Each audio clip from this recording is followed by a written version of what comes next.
there's a lot happening. It's not firm, finalized, both sides haven't decided. The Akalis we know are keen, the BJP is 50-50, wishy-washy, but that can change anytime. And if that changes, how does that potentially change these numbers? Of course, I mean, that would be having some impact for sure, because I guess that between the Akalis and the BJP, even though there has been quite a lot of bad in the recent years, as far as the core voting is concerned, they are pretty much supplementary in nature. The core has been anti-Congress vote at large, which the Akalis and the BJPs have been tending together. So this separation might have split it vertically, because BJP ran away with the Hindu votes and Akalis were with their Panthik votes. But if they come together, definitely that will have an impact. But it will not be the same kind of seat sharing, Rajdeep, that is for sure, because wherever BJP is going back with their old allies, the seat sharing equation is no more the same, which was defined by Vajpayee and Advani. But you know, this is a fascinating state, Raj Chengappa, because the alliances have changed dramatically in the last few years. The BJP and the Akalis were together. AAP versus Congress was the battle of Punjab. They've now come together. They may not have chemistry on the ground. Do you really believe that this AAP-Congress alliance will work in the end and actually see the arithmetic benefits that this poll is suggesting? Or do you believe in the end it'll be very difficult for AAP and Congress to actually fight Punjab together, which may be another twist to these numbers? It's my favorite state since I was there as editor-in-chief of the Tribune. But I think here, let's take Sanjay's argument of brand Modi and a referendum of that. How much of that is going to play out in Punjab? It never happened when Rajiv Gandhi, it was a very troubled state, of course, at that particular time. So the Congress never benefited at that time because of the wave that happened. So if you look at it currently, if the AAP and the Congress get together, they're a decisive force. Have they got together? Have they agreed on anything? That is not to be seen as yet. No, but can I counter what you're saying to say that it's almost impossible? How will you decide if you're 1 and 2 in that state? On a drawing board, you can say whatever you want. Given the problems in Uttar Pradesh, given the problems in Bihar, it is very difficult. In Delhi, they may still have some kind of an arrangement. In Punjab, they'll ultimately come to the conclusion that it's better for us to fight separately. No, they may well do that, Rahul. They actually seem to believe that that might even work to their favor. That, you have a multi-corner. No, so I'm saying then the premise of the poll for Punjab is flawed, because it hypothetically assumes that they're fighting together. Yeah, sure. But the one thing about Punjab, to take from what Raj Chengappa said, and that's the fascinating part of Punjab, Sanjay Kumar, it's the one state in North India where the Modi wave has not worked, both in 2014 and 19. Look at both these elections. The Congress, if there's one state in northern India, held its own in the last 10 years, it's Punjab. You think the politics of Punjab, therefore, is very distinct and different from the rest of the country in a way? Two factors. Even though the political clout of Shiromani Akali Dal has come down, but look at the states where regional parties are strong. BJP has not found it easy to make inroads. That's one case why in Punjab BJP has not been able to make inroads. Second, BJP has been contesting in Punjab in alliance with Akalis. So Akalis have been a dominant player. That was a difficulty in the Bihar also for the first couple of decades. Also, look at the social composition of Punjab. In Punjab, we have a very large majority of Sikh voters. So if you look at BJP's popularity, Narendra Modi's popularity, there is some difference if you look at among the Hindus and people belonging to different other religion. That is another factor why BJP has not been able to penetrate in Punjab the way they have been able to expand in other parts of the India. But the calculation in the BJP and Shehzad can build on this. I'll also show you the projection for Chandigarh, which is expected to go to the BJP. It's an urban pocket, and we saw the mess in the mayoral elections recently, but the poll is predicting that Chandigarh goes to the BJP. The problem is both the Home Minister and the Prime Minister have often say that they're very emotionally invested in the Punjab story. And yet on the ground we see, especially amongst the Sikhs, this pushback. So how does this square? The fact that the Prime Minister himself feels so emotionally close to the Punjabi community, to the Sikh religion, and yet there is a lot of antipathy and a very strong pushback. Rahul, look, what Sanjay ji was saying just now, that since we were the younger brother in the alliance, and that alliance was not purely for political reasons, it was also for ensuring the message of Sabka Saath and Samajik Sohar between the Hindu-Sikh community. And therefore, we sacrificed a lot of our space and a lot of the other things also while we were in that alliance. For the first time now, we are finding our feet in Punjab, not just in urban areas, but also in the rural pockets. And therefore, this vote is a vote of expansion. It is a vote of credibility that will keep increasing over the few period of years. And look at the outreach that Prime Minister Modi has done towards the Sikh community. It is not a political outreach, it is an emotional outreach, whether it is celebrating the Prakash Parbs of the great gurus of the Sikh community, whether it is celebrating Veer Balas Divas, or whether it is reaching out to various sections, whether it is the FCRA clearance on Harminder Sahib, langars that we are making GST free. So I think there's a concerted effort. Not everything is done only for political purpose. Some things are beyond politics. For Rashtra Niti, we have done a lot of things, and I think that is also being reflected because Punjabis are very patriotic people. They are ready to sacrifice their lives for the nation. They have contributed so much to the armed forces, and I think you'll see, because the kind of mismanagement Aam Aadmi Party is doing. Look at the Nasha Mafia, look at the kind of corruption that is taking place. I'm not saying this. Mr. Sidhu is saying about the corruption. And also the alliance between Congress and here AAP, in Punjab, Amitabh Tiwari, is if they fight separately, this calculation, and you're seeing the India numbers projected by C voter to zoom up in terms of vote share very substantially, all that is based on the assumption that they fight together.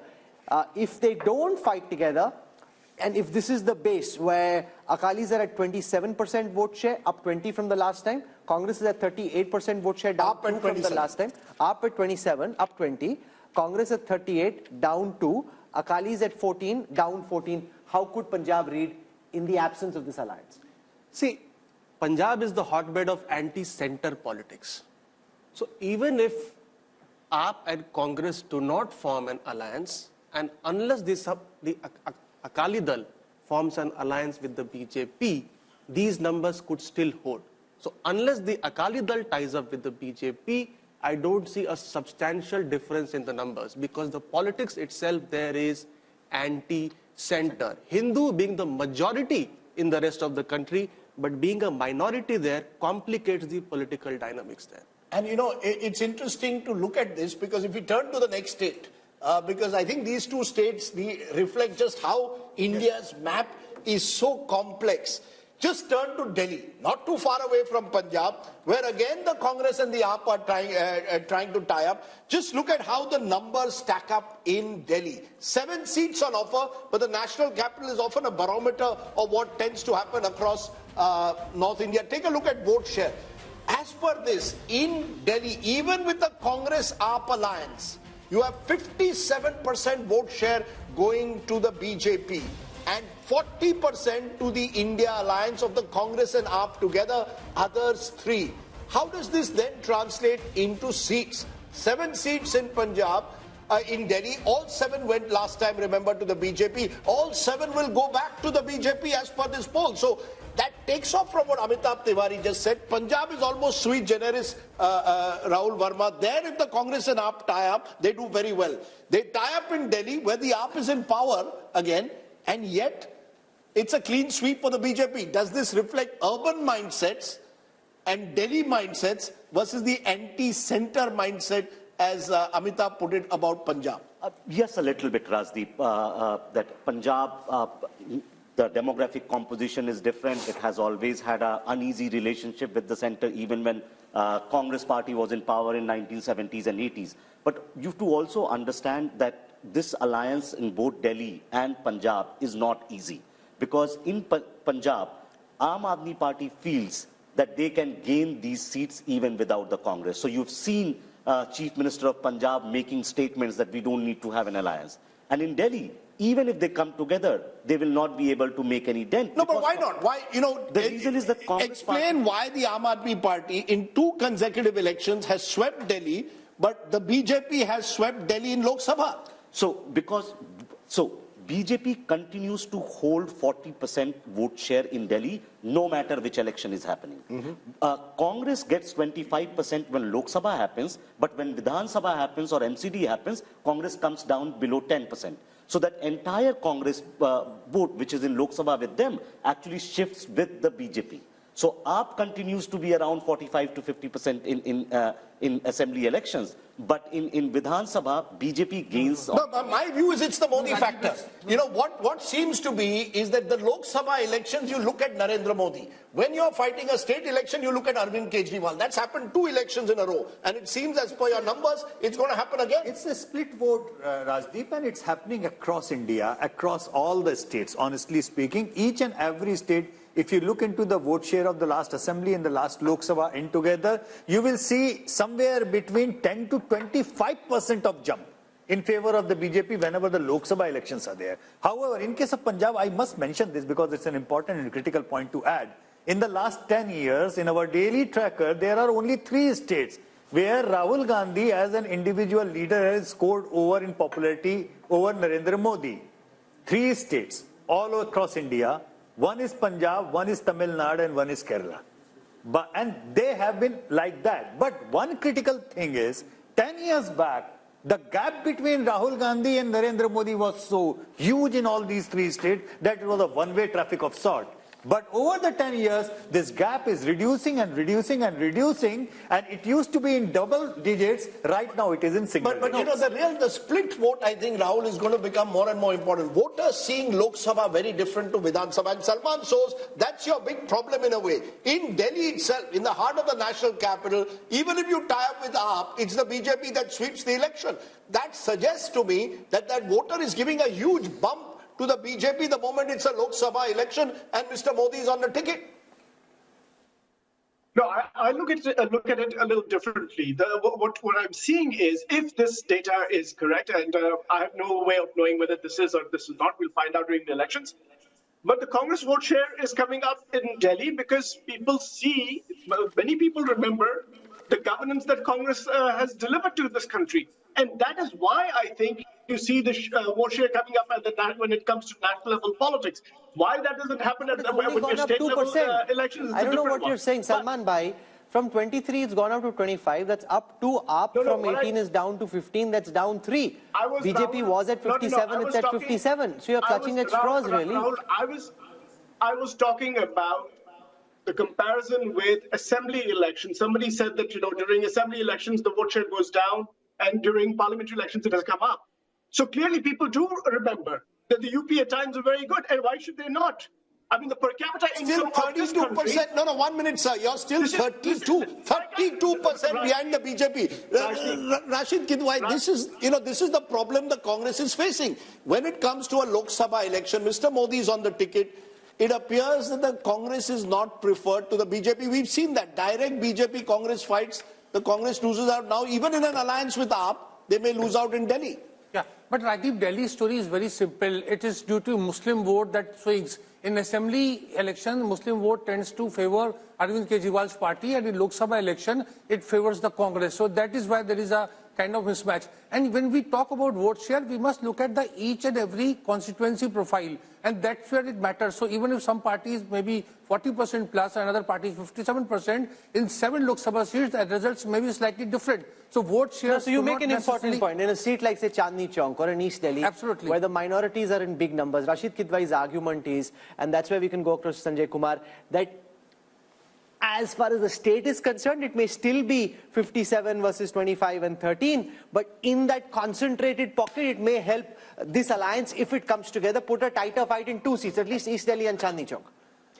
This is a possibility, Rahul. I don't rule out this possibility. But if we are looking at on one side 57 and on the other side it is, say, in the 40s, 42, 45, 46, this is huge gap, makes it impossible that there are chances of close contest or a reversal in a couple of constituencies. The real story is the BJP, which gets about 38 to 40% in Vidhan Sabha, goes up to 57 in Lok Sabha. So Vidhan Sabha ki baat hi nahi kar rahe. No, that's the story. No, but that's the story.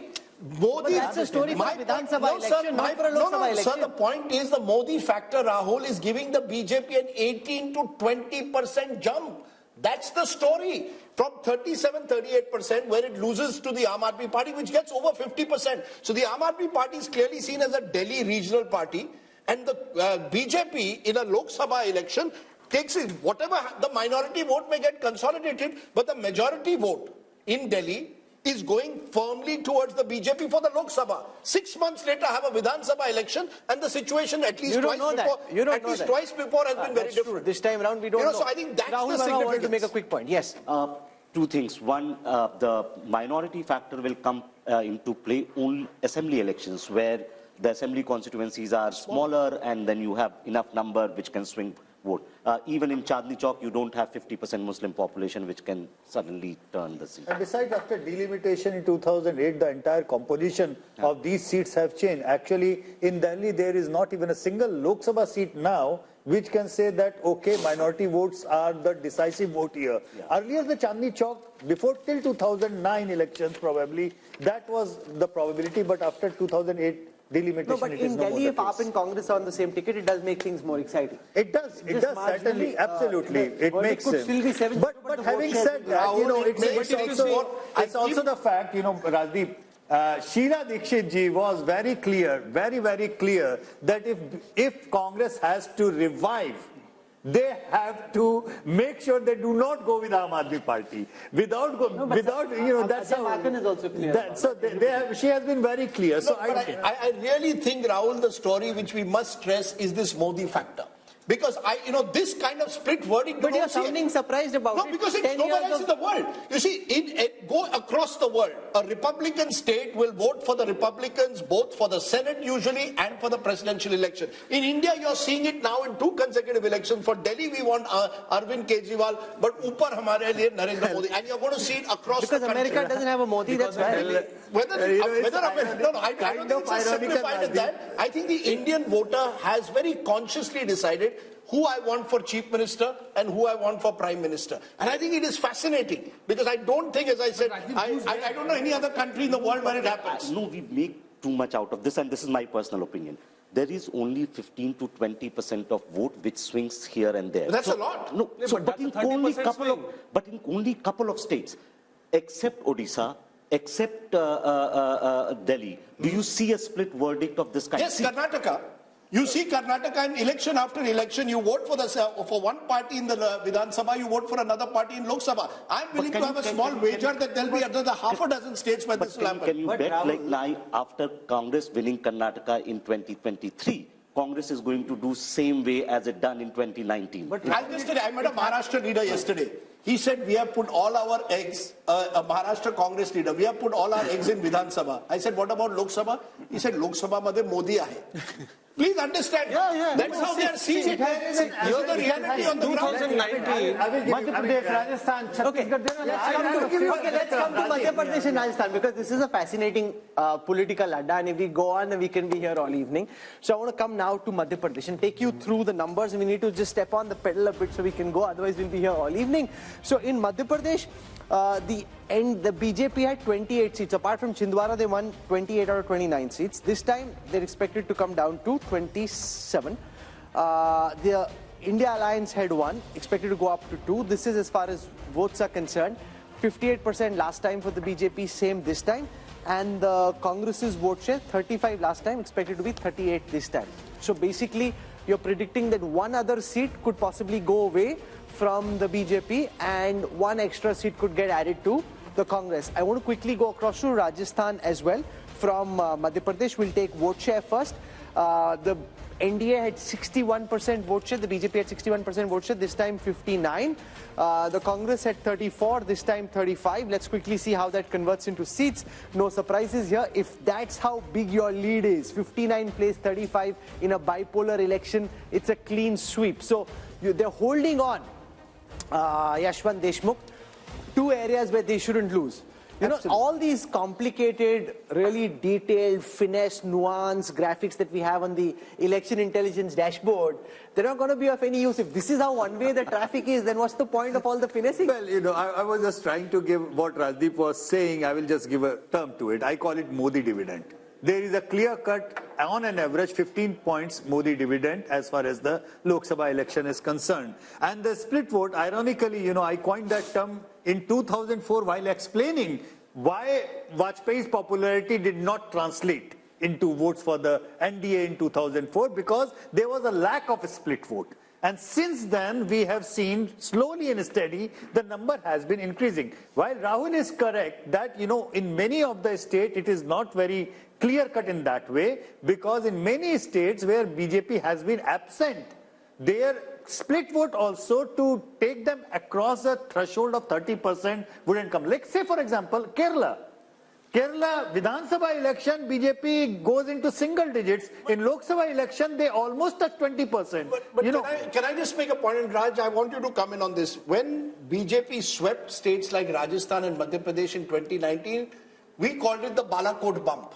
That post Balakot, Mr. Modi had taken over the entire space. Now, even without Balakot, the fact is, in both these states, the BJP is holding its own, sweeping Rajasthan as per this poll. 27 out of 29 in Madhya Pradesh. In Rajasthan, there was a close contest just a month ago. And yet now, Lok Sabha, it appears it's the BJP all the way. What explains it? So we can even throw Balakot probably out of the equation. Just say there is the Moditwa factor. If you look at it, and if you ask somebody, even in Delhi or in Madhya Pradesh, who would you really want in the center? I mean, that's the question. And that answer is a very logical answer that voters would give. I would gather in Madhya Pradesh as well, who is the Congress projecting for them to vote for? Even as Prime Minister? As Prime Minister. Whereas you have Modi, and he has performed well. The state has rewarded him well. And I think here, if you look at it, just to make a larger point, there has to be a saffron wash, what I call a saffron wash, in about 6-7 states for the BJP to get to its 303 or 370. Madhya Pradesh is one of those states. It lost one seat last time. And there's a whole cluster of states where their vote percentage is 50% or more. I think, let's take the seats, 223 seats or so, where their margin is so big, over 5 lakhs or something, that they will win. Madhya Pradesh is one of those states that's there. So there are 2 points I'd like to make. One is what you were saying earlier, that the Modi factor will work very, very strongly to dispel any state kind of resistance that is building or any Congress support that could move towards Rahul or anything that's there. And 2, these are the kind of states where when we have 50%, the opposition has no chance. Sure, but Amitabh Tiwari, this comes back to the point which many people have been making, that the real battle for the opposition was to try and take on the BJP, where there's a direct BJP-Congress fight. 186 seats last time where there was a fight, the Congress won just 12. If these numbers are to be replicated, it once again shows where the Congress is the main opposition, i.e. Madhya Pradesh, Rajasthan, the BJP is the front runner, and you're seeing the Prime Minister in all his recent speeches not focusing on regional parties, targeting the Congress, the Kamzor Kadi, as the BJP sees it. Yes, so one of the main reasons why BJP is against sweeping both these states is because it is facing Congress as the opposition, number one. Number two, the India alliance partners do not have a single vote in these 2 states. So there is no advantage to Congress of any India bloc formation because it does not get the reciprocity. And number 3 is that, as you said, the Modi factor, let's say. So 33% people, or around 37% people voted on the name of the PM face. So if you don't have a PM face, you are excluding 37% of the voters from the target When segment. these numbers leave the Congress party, they've lost Madhya Pradesh, they've lost Rajasthan Assembly election, they've lost Chhattisgarh. Now you've got a possible sweep as per this Mood of the Nation poll. Will it only further demoralize the Congress in the heartland? Rajdeep, actually that's the real trouble with the Congress party, because Congress is strategist, and that includes Mr. Yogendra Yadav, a new addition in team Rahul Gandhi. And I heard, once he told you also in an interview, he seems to think that the, Congress will get 7, 8, 9 seats in Rajasthan, 5, 6 seats in Madhya Pradesh and in Chhattisgarh. So there is, he's converting that vote percentage, that 40% plus vote percentage of the Vidhan Sabha into Lok Sabha. And that is where I think there is a tactical error, but Rahul Gandhi is buying that. And India Alliance is buying that. So Salman shows this is the real problem in a way for the Congress party to revive itself. These are the states where you needed to focus upon in the last 6 months. You've lost assembly, and now you could be wiped out in Lok Sabha. Rajdeep, you are thinking that the only people who are fighting this election are basically Khargeji and Rahul Gandhi. We have people, we have leaders in our states. They're fighting elections. They're getting ready. So what will become evident later on is, this what you in your own poll, we're seeing, say, for example, a bump of 3 percentage points for India Alliance, which is Congress in Madhya Pradesh, for example.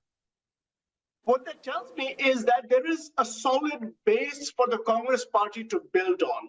And from now until the elections, anything is possible. So, yes, the perception that is being built is that the Modi ji has won, everything is done. And by the way, yes, exactly, the PDA. Let me get to the PDA that my friend Shahzad talked about. The PDA is, what is it? It is propaganda. There is nobody who does propaganda more than Narendra Modi and the BJP. What does D stand for? D is destruction of relationships between brothers, Hindus, Muslims in this country. And what is A? A stands for arrogance of party, of money, of control of media. By the way, in the Hindi belt that we are talking about, how many newspapers carry any news from the Congress party? You know it, and I know it. Hindi newspapers do not carry news of the Congress party. Meanwhile, not just regular news of the Prime Minister. Anytime the Prime Minister says something, he's plastered on television all the time. No wonder people think there is nobody but Narendra Modi, because that is what the media has been projecting. And by the way, I will slightly beg to differ. I read the Dainik Bhaskar every morning, and the Dainik Bhaskar is one of the fine papers of the country that does give a lot of news, including news critical of the state governments in those states. So I don't think that's the reason. So I have a few minutes left. Okay, it's the biggest newspaper across these states, but go ahead. We have a few minutes left, and I want to finish with the other states in North India. So I want to come to Jammu and Kashmir. In Jammu and Kashmir, the NDA is projected to have about 49% of the vote share. That's up 3 from the last time. Remember that a lot of this vote share for the BJP actually comes from the Jammu region, right? The India Alliance, which is Congress plus NC plus potentially PDP as well, at 36. That's down 3 from the last time. Others at 15. Converted into seats, Yashwant and his team are projecting that the NDA will be at 2, which is where they were last time. The India Alliance, which is all these 3 parties together, will be at 3. So basically the Valley seats going to the India Alliance, the Jammu seats, regardless of what happens in the Jammu region, going to the BJP. From there, let's come to Ladakh, where we saw a big protest recently, but despite that, Yashwant and his team are projecting that Ladakh will be with the NDA. From there, let's now come to Haryana. 10 seats in Haryana. The India Alliance, the NDA, which is BJP and JJP in Haryana, now expected to come down from 10 to 8, a loss of 2. The Congress, which lost even Rohtak last time, expected to go up from 0 to 2, up 2. Now, what makes you think that is going to happen, given the fact that there is a 12% vote share gap, 50 plays 38 in Haryana? Haryana don't count the vote share gaps as such, because you remember that Haryana assembly election, out of the fact that BJP was having a almost 10% gap lead over the BJP, I kind of predicted that BJP will sweep, but it became a hung. Where on earth did you find that a party with a lead of 10% votes and still ended up in a hung assembly in Haryana? So there are 2 different kinds of Haryanas. Let's be very upfront about it. There are 2 different Haryanas. It's not regional. It's about the demographics of different seats. And the seats where it would be a Jat-dominated seats, they will be problematic for the BJP. The non-Jat seats would be easier for the BJP to win. Let's come to Himachal. Himachal is the one state we haven't dealt with in the north yet. Himachal, 69% vote share for the BJP last time. This time expected to be 60%, down 9. The Congress at 27, expected to go up to 29. Remember, in Himachal, of the 4 seats, they are predicting that the BJP will pick all 4, the India Alliance none. The government in Himachal Pradesh at this time is the Congress government of Sukhwinder Singh Sukhu. Despite that, the Congress makes no gains in the Lok Sabha election in Haryana. Then the last state is Uttarakhand, where they're predicting just a small dip in the NDA's fortunes when it comes to vote share, from 61 to 59, down 2. India Alliance at 32, up 1. But when it comes to seats, all 5 seats predicted to go to the BJP. Therefore, when you look at the big picture, from the first region that we've looked at, and this is, if you're a T20 match and it's power play and you've just finished 6 overs of the 20, think of North India like this. The projected seat share across North India. First, the vote share across North India. NDA 52%, India Alliance 38%, others 10. That's a 14% double-digit gap, and that includes, remember, Punjab, where the BJP is relatively smaller in terms of its vote share. How does this translate into seats, Rahul? And I think this is the story, and this has been the story not just now, but also 2014 and 2019. 154 of the 180 seats, as per the mood of the nation, done by C voter, go to the NDA, 25 to India Alliance. And remember, of these 25, majority again coming in from Punjab. Effectively, Rahul, that means it's almost game, set, if not match, just when you look at the North Indian numbers.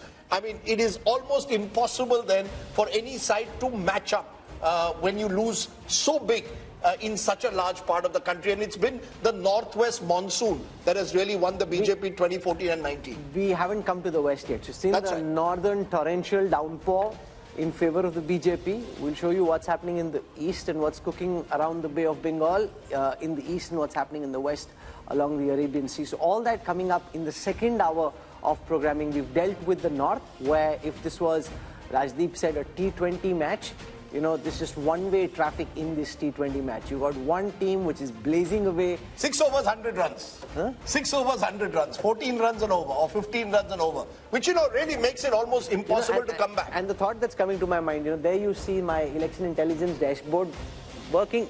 So many great ideas, so many different data sets which we are cutting and dissecting and diving. I'm wondering what's the point? If it's all pointing in the same direction, then there's going to be a lot of effort which won't really yield too much results. But anyway, unlike the opposition, we need to fight on. We need to bring all those data sets together for you.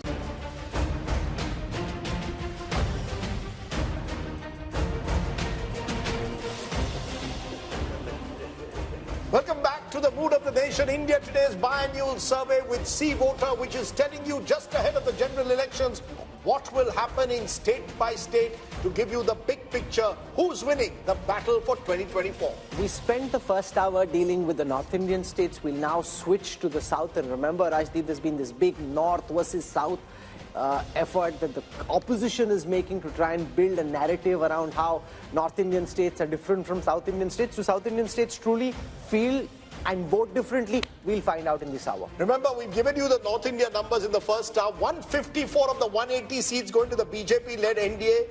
India Alliance just 25, others won. So there's a north typhoon. What's happening in the south? Is there a hurricane the other way around? Let's start. India mein cyclone aata hai, sir. Cyclone. Okay, the southern cyclone. Sorry, the southern cyclone and there are cyclones that take place in south of the country. We're starting with Karnataka, a state which, remember, went to the polls 7 months ago in Vidhan Sabha. And interestingly, this is what it's showing. In terms of vote share, the NDA is way ahead of the India Alliance. Remember, there's a Congress government in Karnataka. 53% at the moment to the NDA, 42% to the India Alliance, others 5%. This is identical in vote share compared to 2019. How is this translating into seats? Remember, 28 seats in Karnataka, 25 were won by the BJP last time. And we are saying the BJP is down just 1.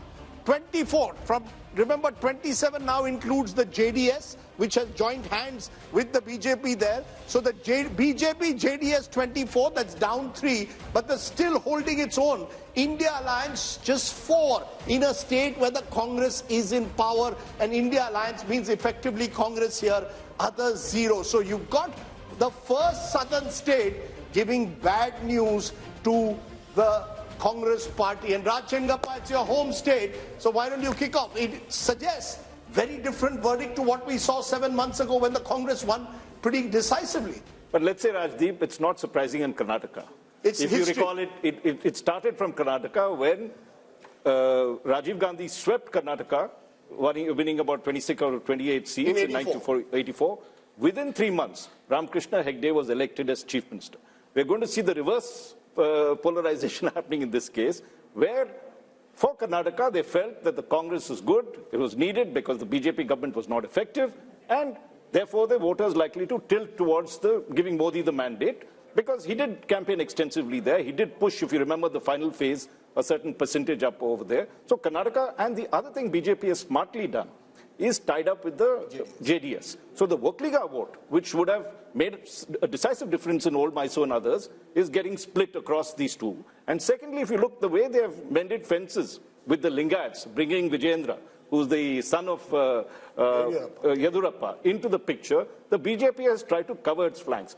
But let us see. I mean, Shiv Kumar is a wily contender, and you might see a little more seats going this way towards the Congress, I mean. So, Yashwant, given the fact that Siddaramaiah and Shiv Kumar were in Delhi, and now you've got DMK ministers, you've got Pinarayi Vijayan trying to hit out at the center for not giving enough finances to the south, could that potentially become an issue? Because I was seeing in the south, there was a lot of traction, at least on social media, around this issue. As of now, it's just in its infancy. Could it build into a bigger headache for the BJP in the weeks to come? Possible, because you see, without the JDS, BJP was in deep trouble. And they were pragmatic enough to take that much of arithmetic along. 6 months back, our same MOTM was showing BJP was in disarray because 10% approximately JDS votes of Vokaligas going along that. Now the thing is, largely in Old Mysore. But the thing is that it's not just like, it might be decisive in Old Mysore, but there are pockets in across Karnataka, particularly in North Karnataka, where even 5 to 6% of Vokaliga votes shifting the BJP way will do the magic. However, the point which you are making, it's a North versus South divide, and the campaign that we are now watching in social media, that is an uncharted territory. Because I don't think any election whatsoever in the last 75 years, that play has been there. Barring the Tamil Nadu politics, outside that, the North-South divide was never played like that.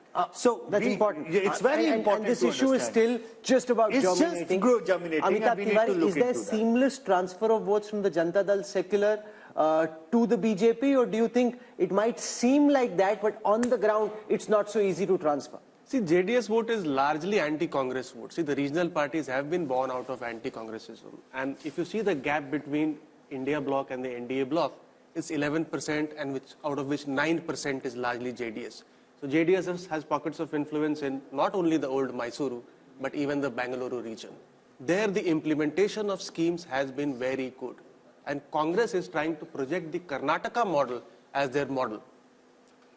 But historically, BJP has been strong in Karnataka. From 1919 to 2019, they have won all the elections barring 1999. And surprisingly, BJP today, even in 2019, is the single largest party in South of India. Because South of India, there are regional parties who dominate and not the Congress party. Sure, and that's also primarily because they won 25 seats in Karnataka last time. So Rahul Verma, let's come back to our debate that we had when we discussed Delhi. That the same voter who 7 months ago voted for Congress, possibly Siddaramaiah as CM, apparently 7 months later wants Modi as PM. As Raj Chengappa said, it's not unusual, but it seems to me the one state where it's pronounced in the south is in Karnataka.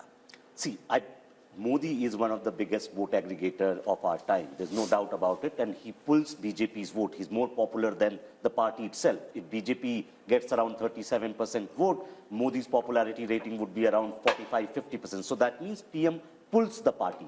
What I was trying to differ with, that the segment which changes vote into election is smaller than the claim that we try to make. Right. And think of it, like Yashwant pointed this out. 6 months back, after the, so Karnataka elections happened in March and the last MOTN had happened around August. BJP was not doing that well. See, what BJP is doing in every state where they were having trouble is making efforts, right? In Karnataka, they tried to get JDS. They made a pact with Lingayat. On the other hand, and again, in Karnataka, what Amitabh had said in the beginning, the challenger is Congress. Congress seems not to be doing enough efforts in places where it's strong and credible. No, but also imagine Sanjay Kumar, despite being the mighty force that they are at the moment, the BJP is willing to tactically cede ground everywhere. Yeah. Even in Western Uttar Pradesh, to a party like the RLD, to the JDS, where they think that they can make inroads in old Mysore. And also, Rahul, they called the JDS, they called Kumaraswamy corrupt and a dynast.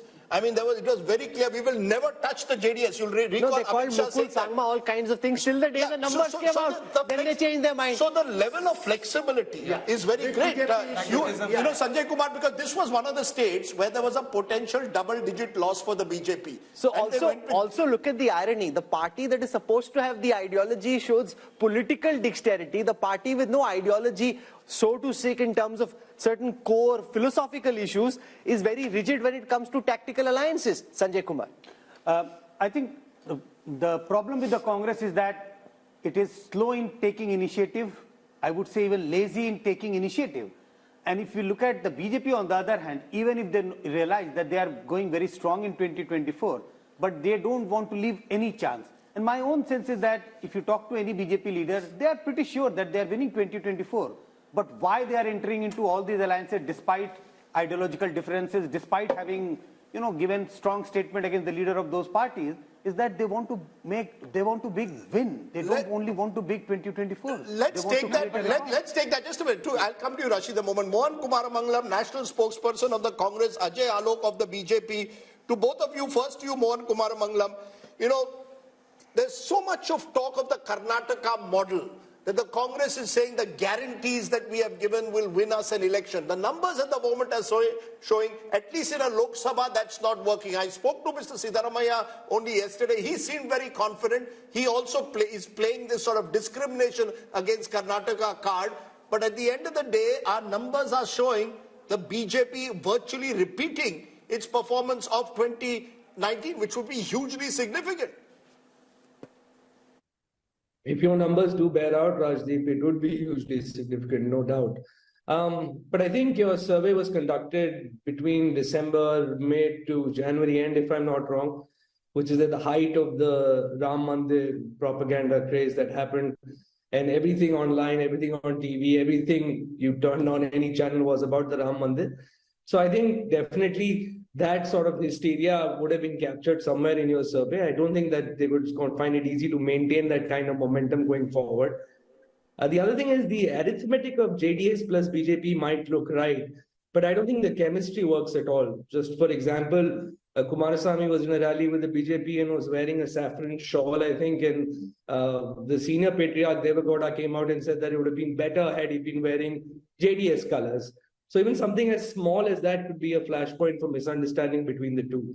The third thing is, you have this national narrative of the BJP that is against nepotism, dynastic rule, etc. So I'm wondering how they're going to reconcile that with pushing Vijayendra to the front as sort of the face of their party in Karnataka. You just can't reconcile the two in a national election. And like I said, alliances, whether that be with the JDS or with someone else, they don't really. Vote transference is going to be one of the major issues to watch out for in there. Ajay Alok, on Karnataka, the transferability of votes from the Janata Dal secular to the BJP and vice versa, the Congress would hope that that might not be easy. We saw in the last elections, but also the JDS's vote is typically an anti-Congress vote. It didn't happen when the Congress and the JDS were together.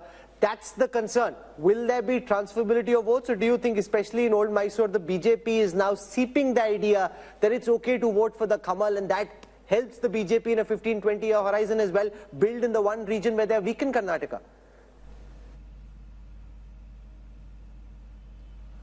See, one thing they are conveniently forgetting, that Congress snatched almost 6 to 7% of JDS votes in the last Vidhan Sabha election, but they were not able to snatch our votes. Our votes percentage was quite the same, 36.2, what we got and what we got in the last assembly election.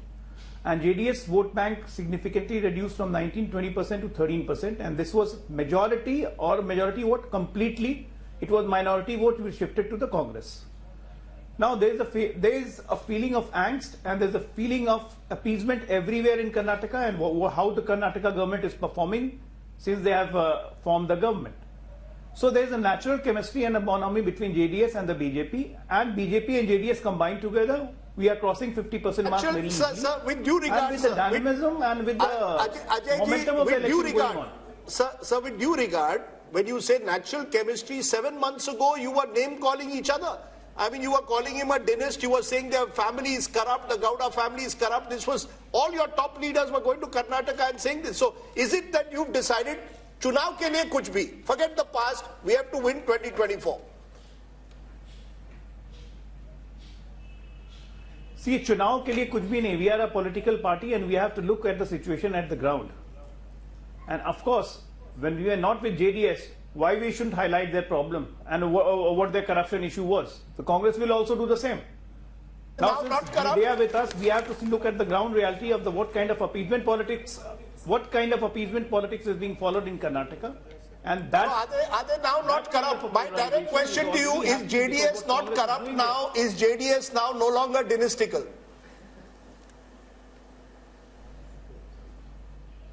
Well, it is dynastical. As far as corruption the matter goes, it's all in the court.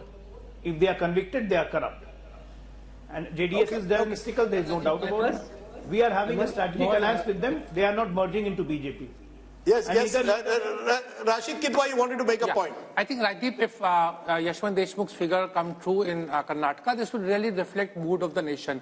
Here is a government which is a proven track record, performing well. The Congress party is there on the ground. It's not a lazy party, at least in Karnataka. And in spite of that, if they lose badly, that will tell you a mood of the nation, a pro-Modi wave. Second thing is, it will also create a huge political upheaval. You remember, there was a lot of rivalry going on between Siddaramaiah, Chief Minister, and DK Shivakumar. And this will, become a big issue. So are you saying the possibility of that government either falling as it did after 2019, or are you saying there could be a change in Chief Minister if these numbers hold? All kind of possibilities are there. If this happens, then I don't see future for Siddaramaiah government there. Okay.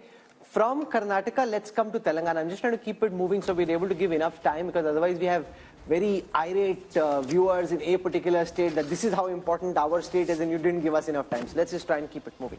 Let's come to Telangana. We look at the vote share numbers for Telangana first and then the seat share numbers. So in Telangana, the BJP thinks they will be able to gain ground. They had 4 seats the last time.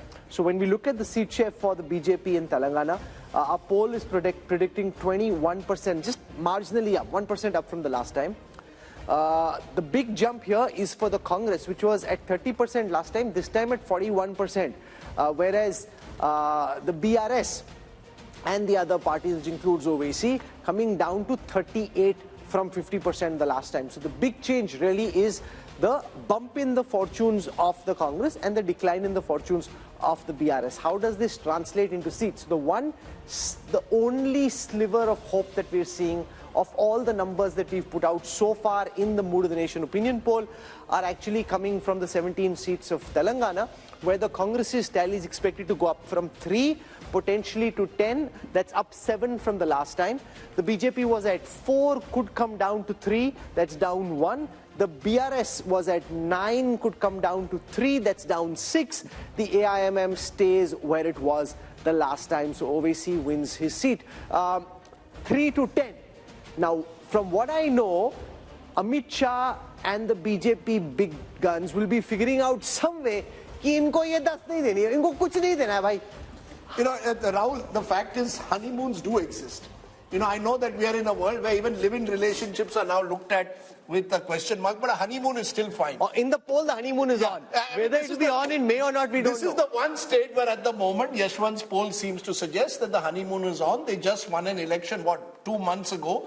And therefore, there isn't even enough time for any anti-incumbency as of now to build. That's the sense I get, Yashwant. Am I right? Because in the contrast with Karnataka, here seems clear, where the Congress is still very much the new party that has just toppled a 10-year-old government. I think Congress is reaping benefit of the popularity of Revanth Reddy.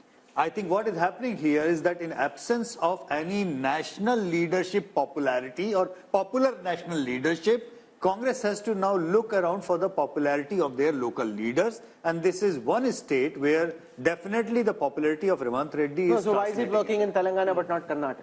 It's not working simply because we have got 2 popular contenders, and Rashid Bhai might be able to tell this, but I am dead sure that the Deputy Chief Minister of Karnataka would not like Congress to win in Karnataka in Lok Sabha election, because if Congress loses Karnataka in Lok Sabha election, that paves the way for him to become the Chief Minister.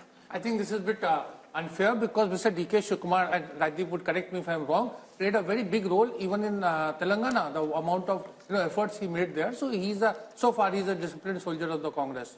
But let's be very clear. It appears one regional party is the one completely getting squeezed out here. Chandrasekhar Rao has virtually gone dormant since that defeat.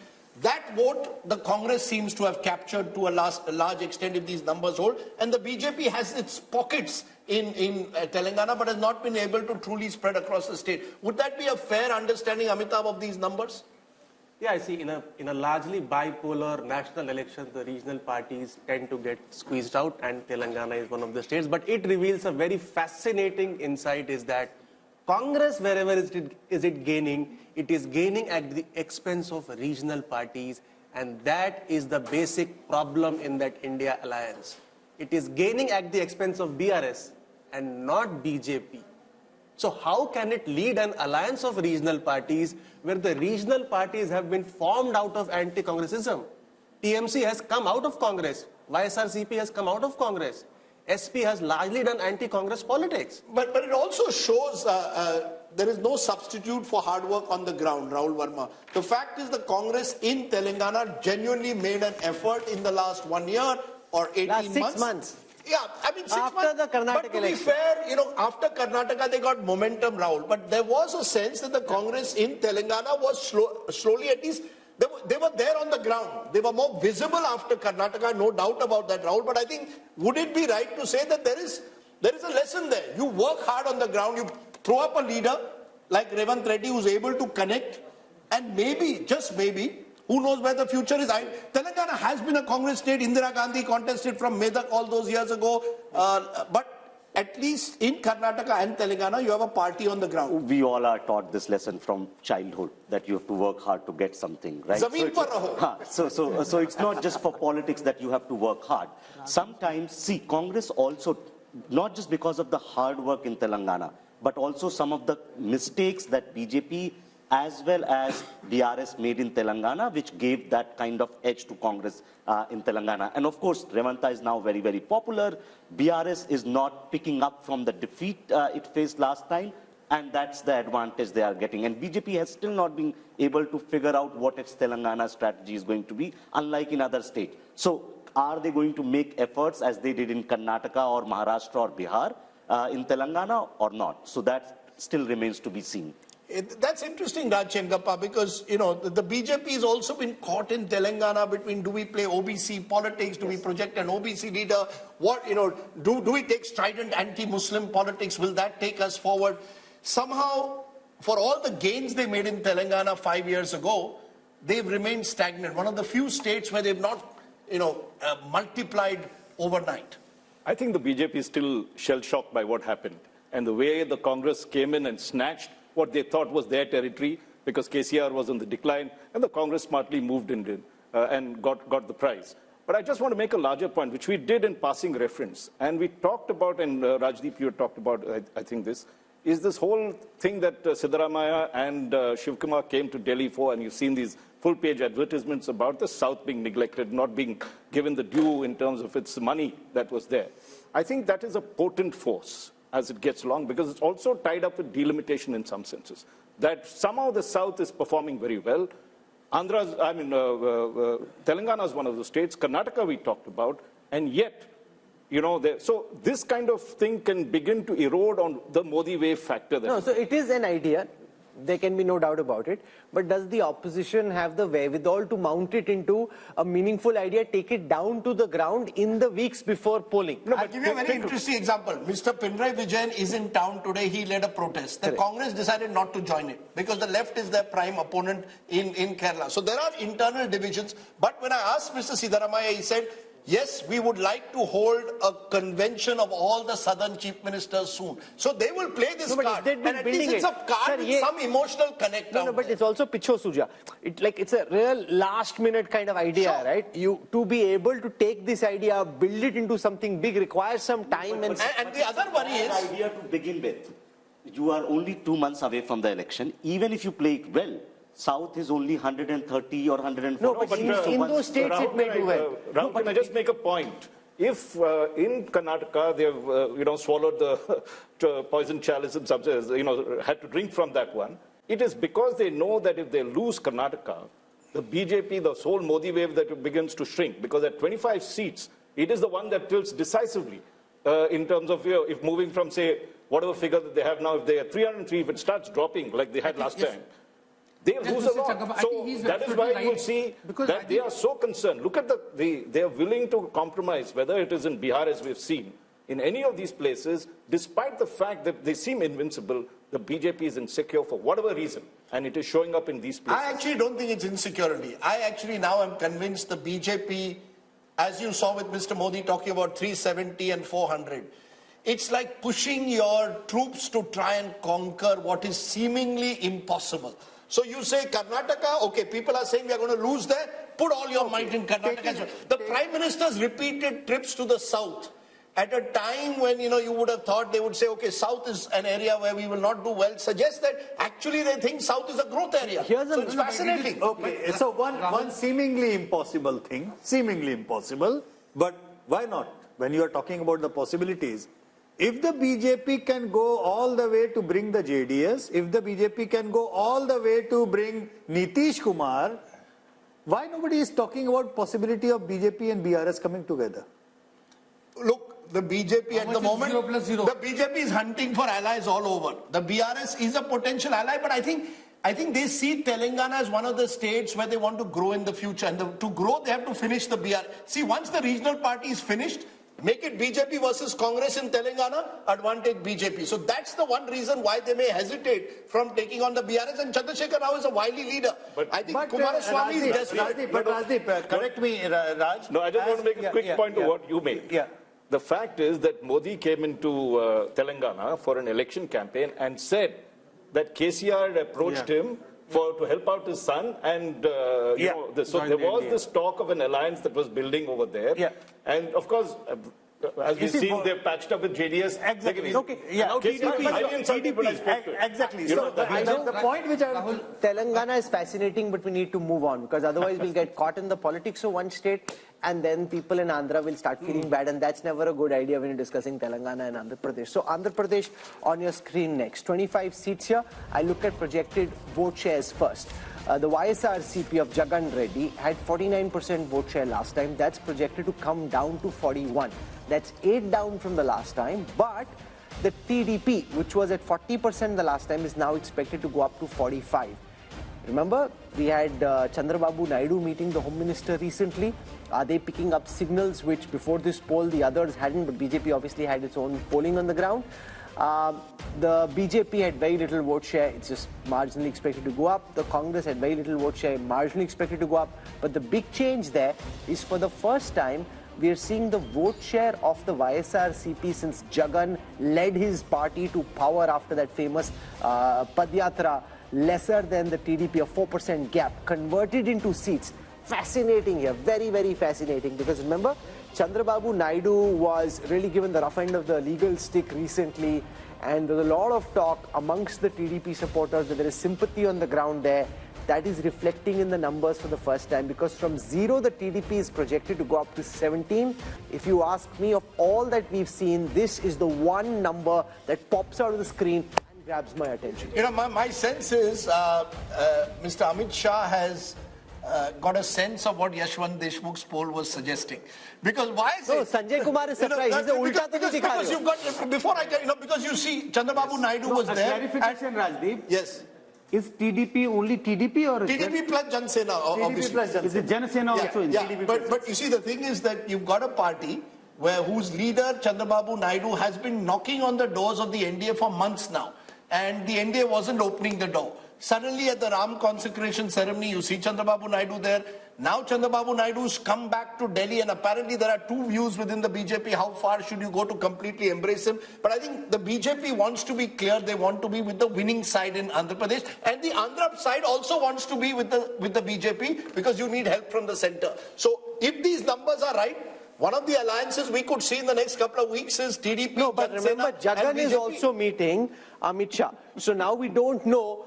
I'm just saying these numbers. The BJP has both the Andhra balls up in the air. They can decide where they want to go. No, the thing is that BJP cannot decide who forms the government in Andhra, because I think the real battle there remains Chandrababu versus Jagan, Rahul. But with these numbers, the BJP will be tempted to go along with Yashwant Deshmukh, this is the most fascinating insight of all that we've seen so far. The Telugu Desam, where many people had started writing the obituary of Chandrababu, political obituary of Chandrababu Naidu and his party, pops out. Jagan Reddy, who so far is busy, and I'm sure he'll be watching this, so we should be just slightly mindful of what we say, busy projecting invincibility, is suddenly seeming on shaky ground. And how does this then impact potentially the assembly election, which will also be held at the same time? I think the problem what Jagan Mohan Reddy is facing, not that his own personal popularity has taken a hit. I think the problem is there is a huge number of non-performing MLAs and MPs. The anti-incumbency at the micro level. In your view, is the assembly mood also the same? Yeah, I mean that's what is happening right now. You're sure about that? Unless he changes no, big because you don't know for sure, because this is a Lok Sabha poll. Yeah, that's what I'm saying. But do you think it indicates assembly mood also? I'm getting the indication of that same as well. Unless he changes huge number of sitting MLAs, chops the tickets and gives fresh faces, he has a problem even in the assembly. What's gone wrong for him? You met him recently. What could have suddenly gone wrong? Because this was not the situation in the last MOTN. So it's obviously changed just in the last 6 months. Look, the fact is, Andhra polls have always been closely competitive. Even when Jagan lost in 2014, it was a very wafer-thin margin, especially in terms of votes. So both sides have strong vote bases of their own. If the Kapu vote, which comes in through a Jan Sena, gives you an accretion, it helps Chandrababu Naidu. My sense is I would not write off Jagan Mohan Reddy. He's done a lot of welfare schemes. He's banking on welfare schemes, the sort of Modi model taken into the Labharti model at the state level. But there is also a sense that many of his MLAs have been distant from the voters, have either been accused of local level corruption. He's changing 60 MLAs out of 150 that he won. So there's a clear sign that he also recognizes local anti-incumbents. So I have a theory. When if it's as tight as this and the TDP is bouncing back, whichever side aligns with the BJP, potentially Amitabh Tiwari has the advantage in Andhra Pradesh. Would you agree? With one caveat before you go to Amitabh. Remember, there is a solid 8 to 9% minority vote that's Muslim, plus a large Christian vote out there. And in a way, many of Jagan's advisors have been telling him, let Chandrababu go with the BJP, it'll allow you to consolidate that vote. But, so it's a gamble. Counter to that, I mean, there is another set of data which generally, I mean, I keep on mentioning, I mentioned you Punjab, Tamil Nadu and Kerala. I did not mention Andhra Pradesh in that. Even though Congress and BJP both are out of equation in Andhra Pradesh, but Pradhan Mantri Modi's personal popularity in Andhra Pradesh is way more than Rahul Gandhi's. So what I'm simply trying to say, even though BJP has no equity whatsoever over there, there are certainly emotions attached on the Congress, anti-Congress and the old fault lines that the political fault lines are. And one recent development is Jagan Mohan Reddy's sister going to Congress. Now, if from here onward, Congress gains by virtue of Karnataka and Telangana just even 2-3 points, that entire vote block is going to come from the Jagan Mohan Reddy because they share the same vote. So the Congress jump is only going to damage Jagan. See, BJP has a problem of plenty here, so it will choose whichever party is going to win more or higher number of seats. However, as you mentioned, Andhra is one of the few states where simultaneous elections already take place. And generally what happens is that whatever is the result in the Vidhan Sabha election is reflected in the Lok Sabha election. Andhra 2014-19, Telangana 2014, Odisha 14-19 and Sikkim 14-19. So this could be reflective also of the YSRCP facing pressure or anti-incumbency even at the local level. I can tell you one thing very clearly. Chandrababu Naidu is going to be on India Today television very soon. The TDP already picking up these numbers. They are flying with them. This, frankly, Rahul Verma, is the first piece of good news they've had for a party. And I think this is where legal overreach always is double-edged. You think you're killing your enemy.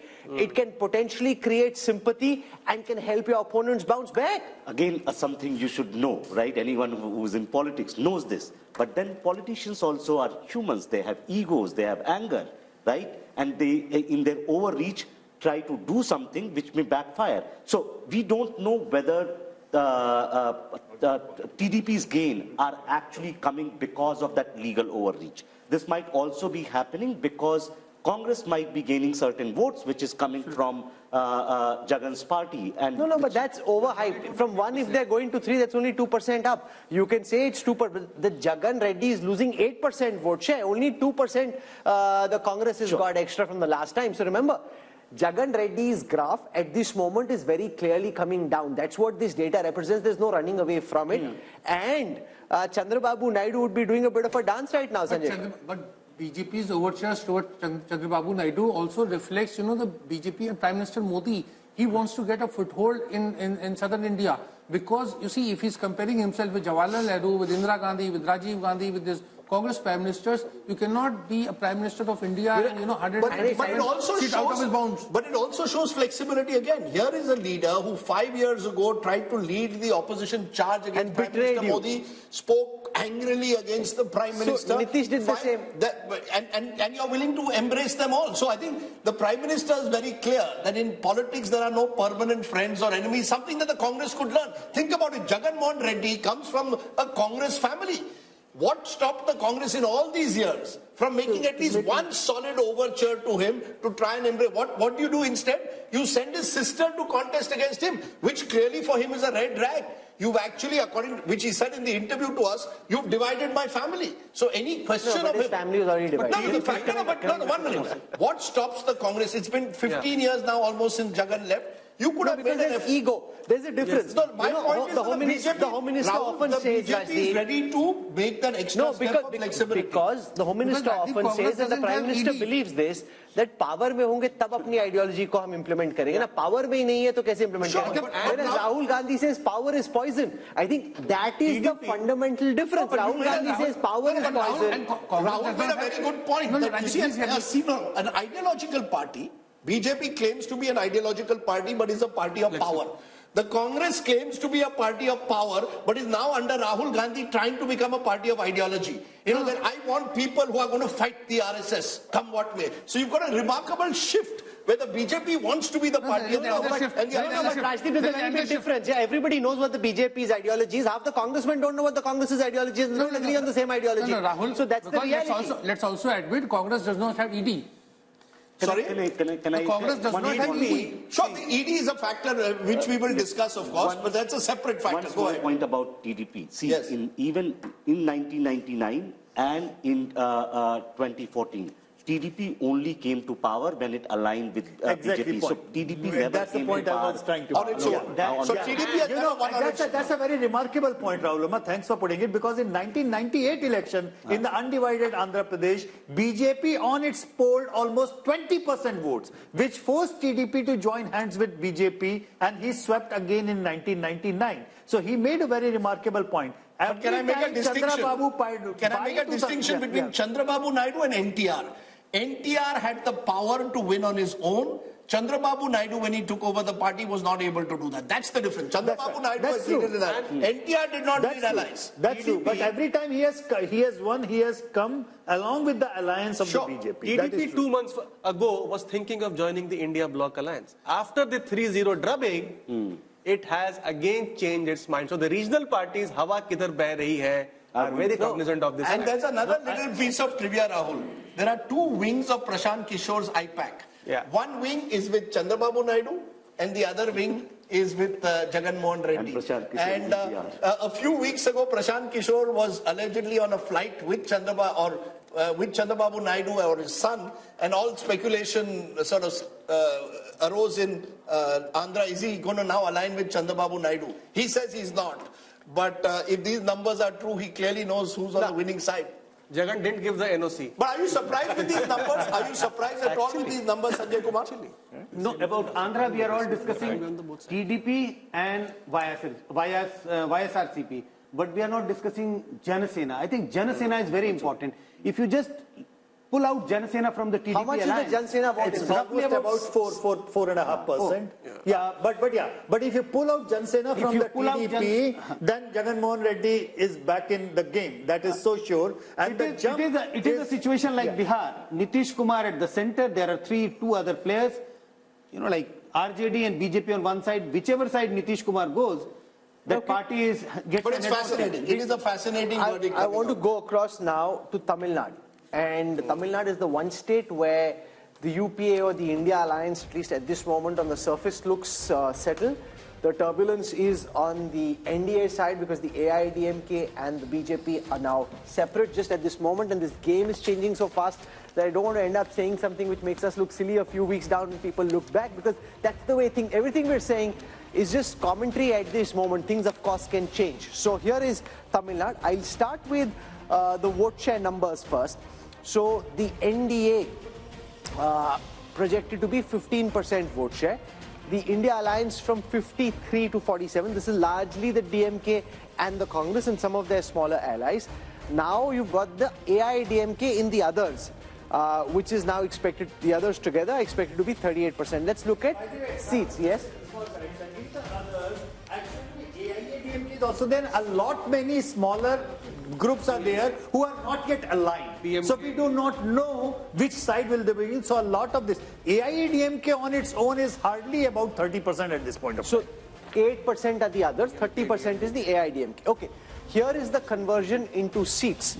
Now again, the second state where there is some good news for the opposition alliance, because like in Telangana, this time of course is the India alliance. They had 38 seats the last time, expected to go up to 39 this time. The BJP, while it may gain vote share, not expected to win seats in Tamil Nadu, and the AIADMK had just one seat. That too could come down to 0. So Tamil Nadu looking strong. Does the DMK stay fully with the Congress, or could there be a twist in the tail there also? I think, Rahul, I'll be very surprised given the statements that Stalin has made at the moment that he will also switch sides. There's the ED factor that our friend Rashid Kidwai mentioned. Yes, there are a number of DMK ministers under the ED scanner. But I find it difficult to believe that it will happen before the election. What happens post-elections, we don't know. If the Congress completely collapses, many of these allies of the Congress today could go in different directions. But I think there's a general sense, and the poll may well bear it out, Yashwant, that this is the one state where the Prime Minister's popularity is much less than it is nationally, even though he's made the effort repeatedly to go to Tamil Nadu, to identify himself with Tamil culture, the Singal, when the new parliament was inaugurated. So the BJP, as always, continues to see Tamil Nadu as this sort of bridge too far, which they want to one day conquer. But no, look at the effort he makes with the Kashi Tamil Sangam. Yeah, but my sense is the AIADMK's collapse over the years has only consolidated the DMK and has put the BJP in a difficult position. Do we try and occupy the opposition space, or do we tie up with the DMK? Yes, either ways, you know, the vote share increase is not going to result in the seat conversion.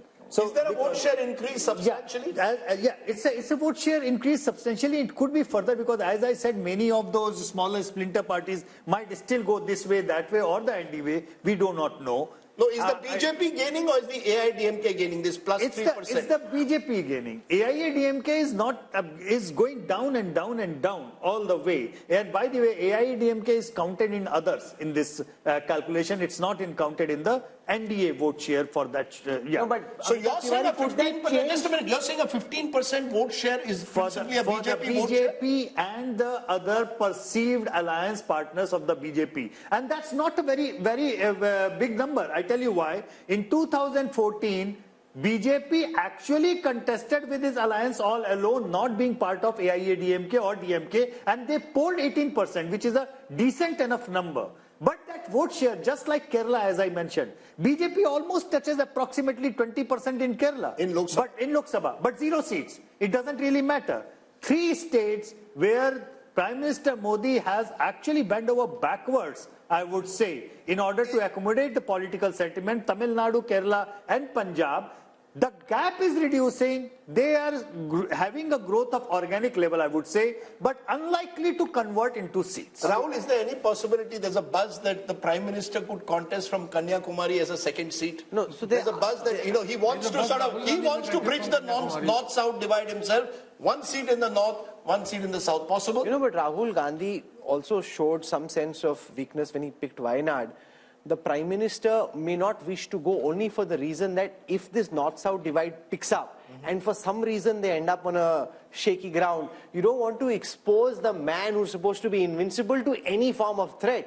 Therefore, will they take that risk? No, they will go all out to shore up their fortunes in Tamil Nadu. Remember, the BJP is the only party at this moment which has a 20-30-year horizon on things.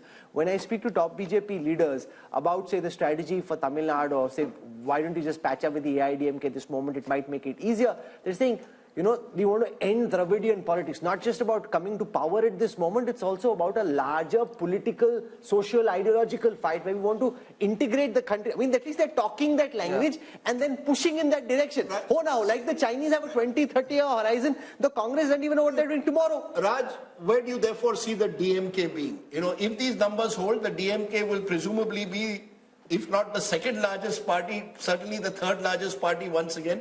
Does the DMK remain where it is with all the ED pressures that we speak about? Other allies are slowly drifting away from the India alliance? Or is there, you believe, a chemistry with Rahul Gandhi and the Congress that Stalin intends to cement?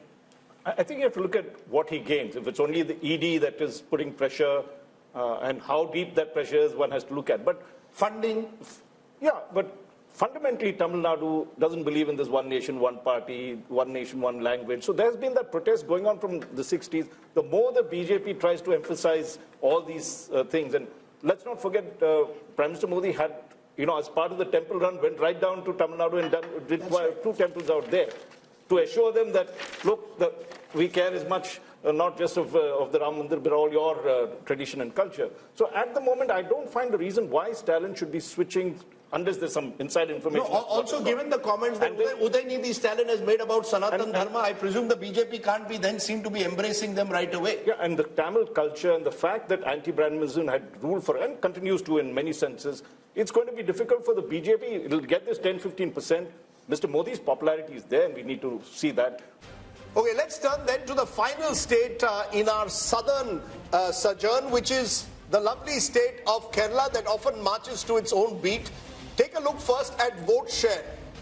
If elections are held in 2024, what happens in Kerala is the UDF, that's the Congress-led front, 46% vote share, LDF 32%, 14% back, NDA 17, others 5. How is this translating into seats? Well, it's virtually a repeat of 2019, once again a clear sweep for the Congress-led UDF. The best news for the Congress so far, apart from Telangana, is coming from Kerala. 18 to the UDF, just 2 to the LDF. But remember, both are part of the India alliance. So no, but it's a big change from 2020, Yashwant Deshmukh, where you had the LDF come back to power. Now you've got, for some reason, very clearly in a Lok Sabha context, anti-incumbency against the left and very strong pro-incumbency against the Congress. And if Kerala was India, Rahul Gandhi would be Prime Minister. Absolutely. If Kerala was India, Rahul Gandhi would have been not only the Prime Minister, he would have been a Prime Minister with Rajiv Gandhi kind of majority. But having said that, I think 2019 numbers also came after a victory of left front in the assembly elections. And so that way, Kerala is a very much split vote.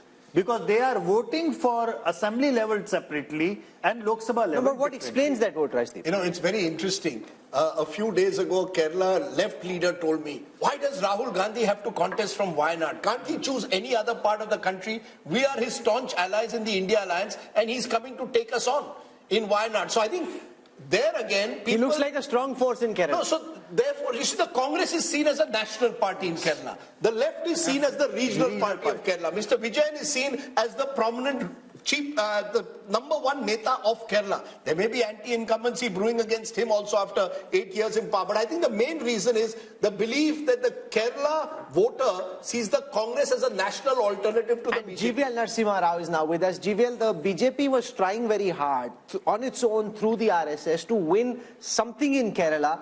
Yashwant's data suggests it's a bridge too far for this election.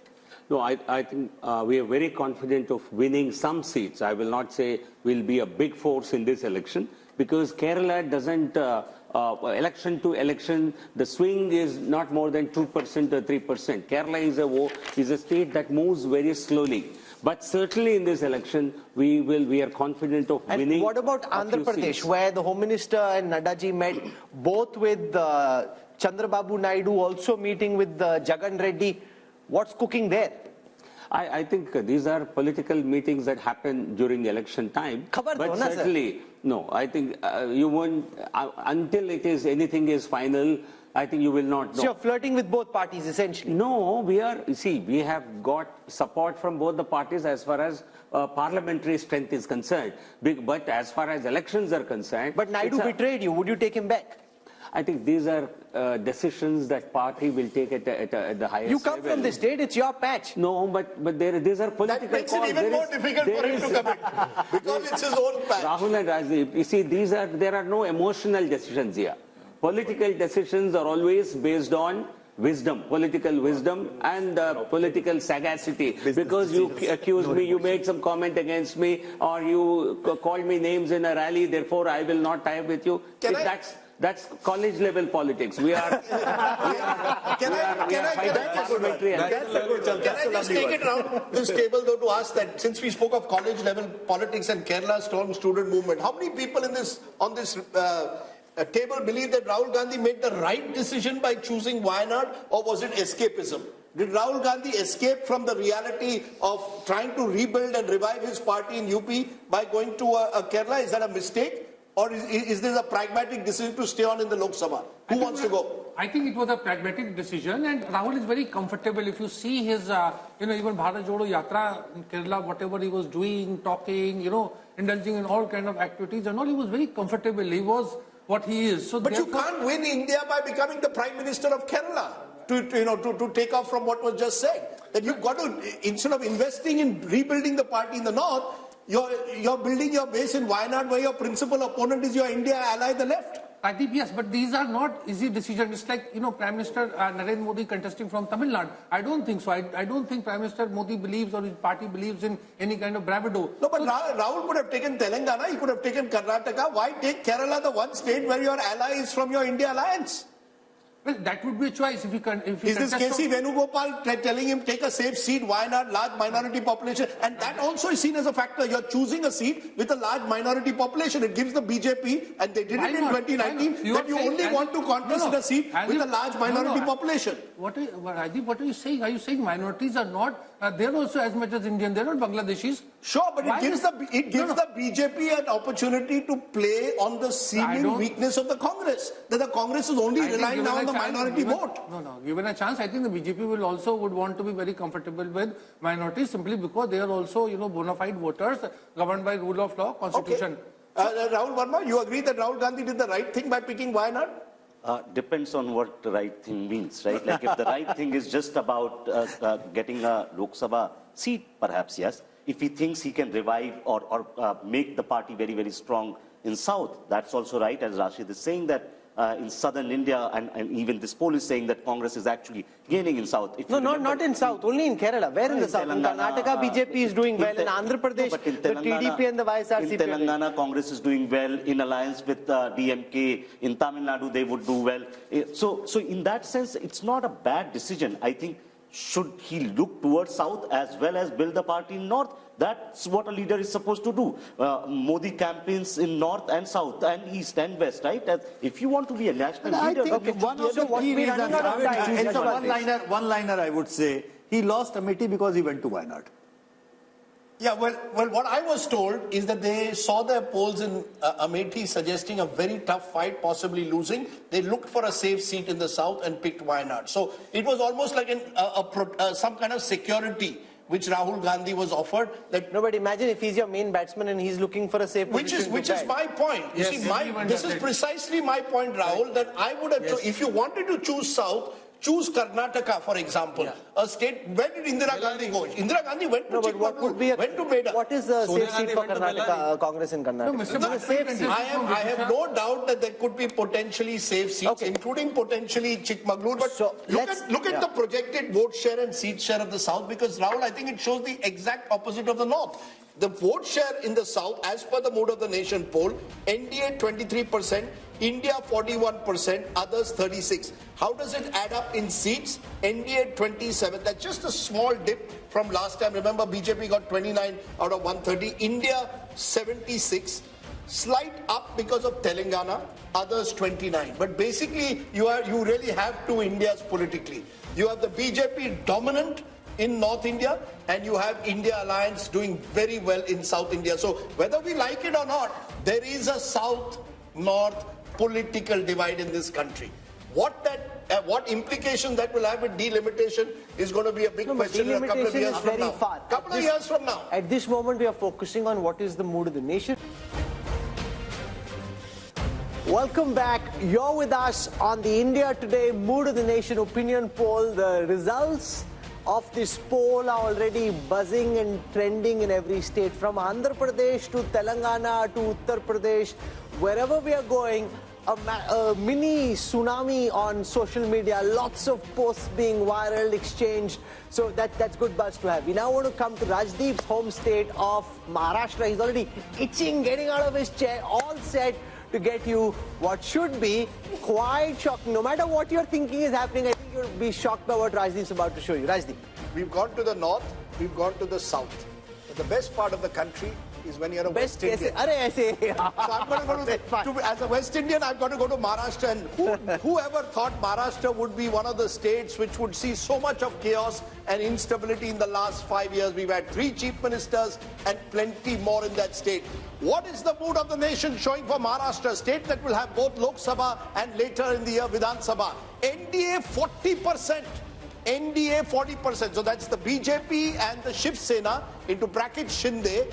India 45%, which is 5% higher. 40 plays 45%, others 15. And 45 is NCP, Uddhav Sena, as well as the Congress party. So 5% edge in Maharashtra to the Maharashtra Vikas Aghadi. The opposition, the best news coming for the opposition after Kerala and Telangana is here in Maharashtra. This could be another big surprise, therefore. How is it projected into seats? What is Yashwant Deshmukh C voter poll saying for Maharashtra?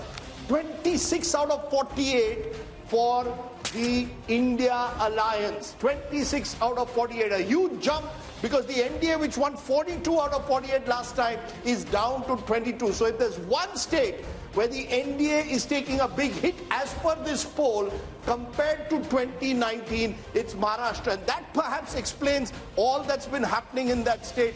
Breakup of the Shiv Sena, breakup of the NCP, because Rahul, clearly here too the BJP knew this was the one state they were in trouble, which is why they have slightly narrowed the gap, but they're still behind here. Yashwant, are you sure about your numbers for Maharashtra? Because they've taken a large part of the NCP, they've taken a large part of the Shiv Sena. If this is where things are at the end, then no matter what happens in this Lok Sabha election in the Assembly, the BJP and what they have is going to face a very tough time. Why are we ending up with these numbers in your poll? Rahul, out of the 140 crore people in India, is any damn person sure about Maharashtra as on today? I mean, let's be honest. People are confused, not just because of the previous mandate, the current mandate, people going here, people going there, parties being split, and now the symbols are with the people who did not form the party and with somebody else. So having said that, it's a maha mess. It's a maha mess. It's not Maharashtra, it's maha mess at this point of time. And let me do a health warning as well on these numbers. Number one, on the voting intent, we have been asking for individual party and leader, Rahul. Which party or leader you are going to vote for, and then we have summed it up like, Uddhav Thackeray plus Sharad Pawar plus Congress and Shinde plus Ajit Pawar plus BJP. But what we do not know here, who is contesting from which seat and who is going to contest against that person from which seat, which party.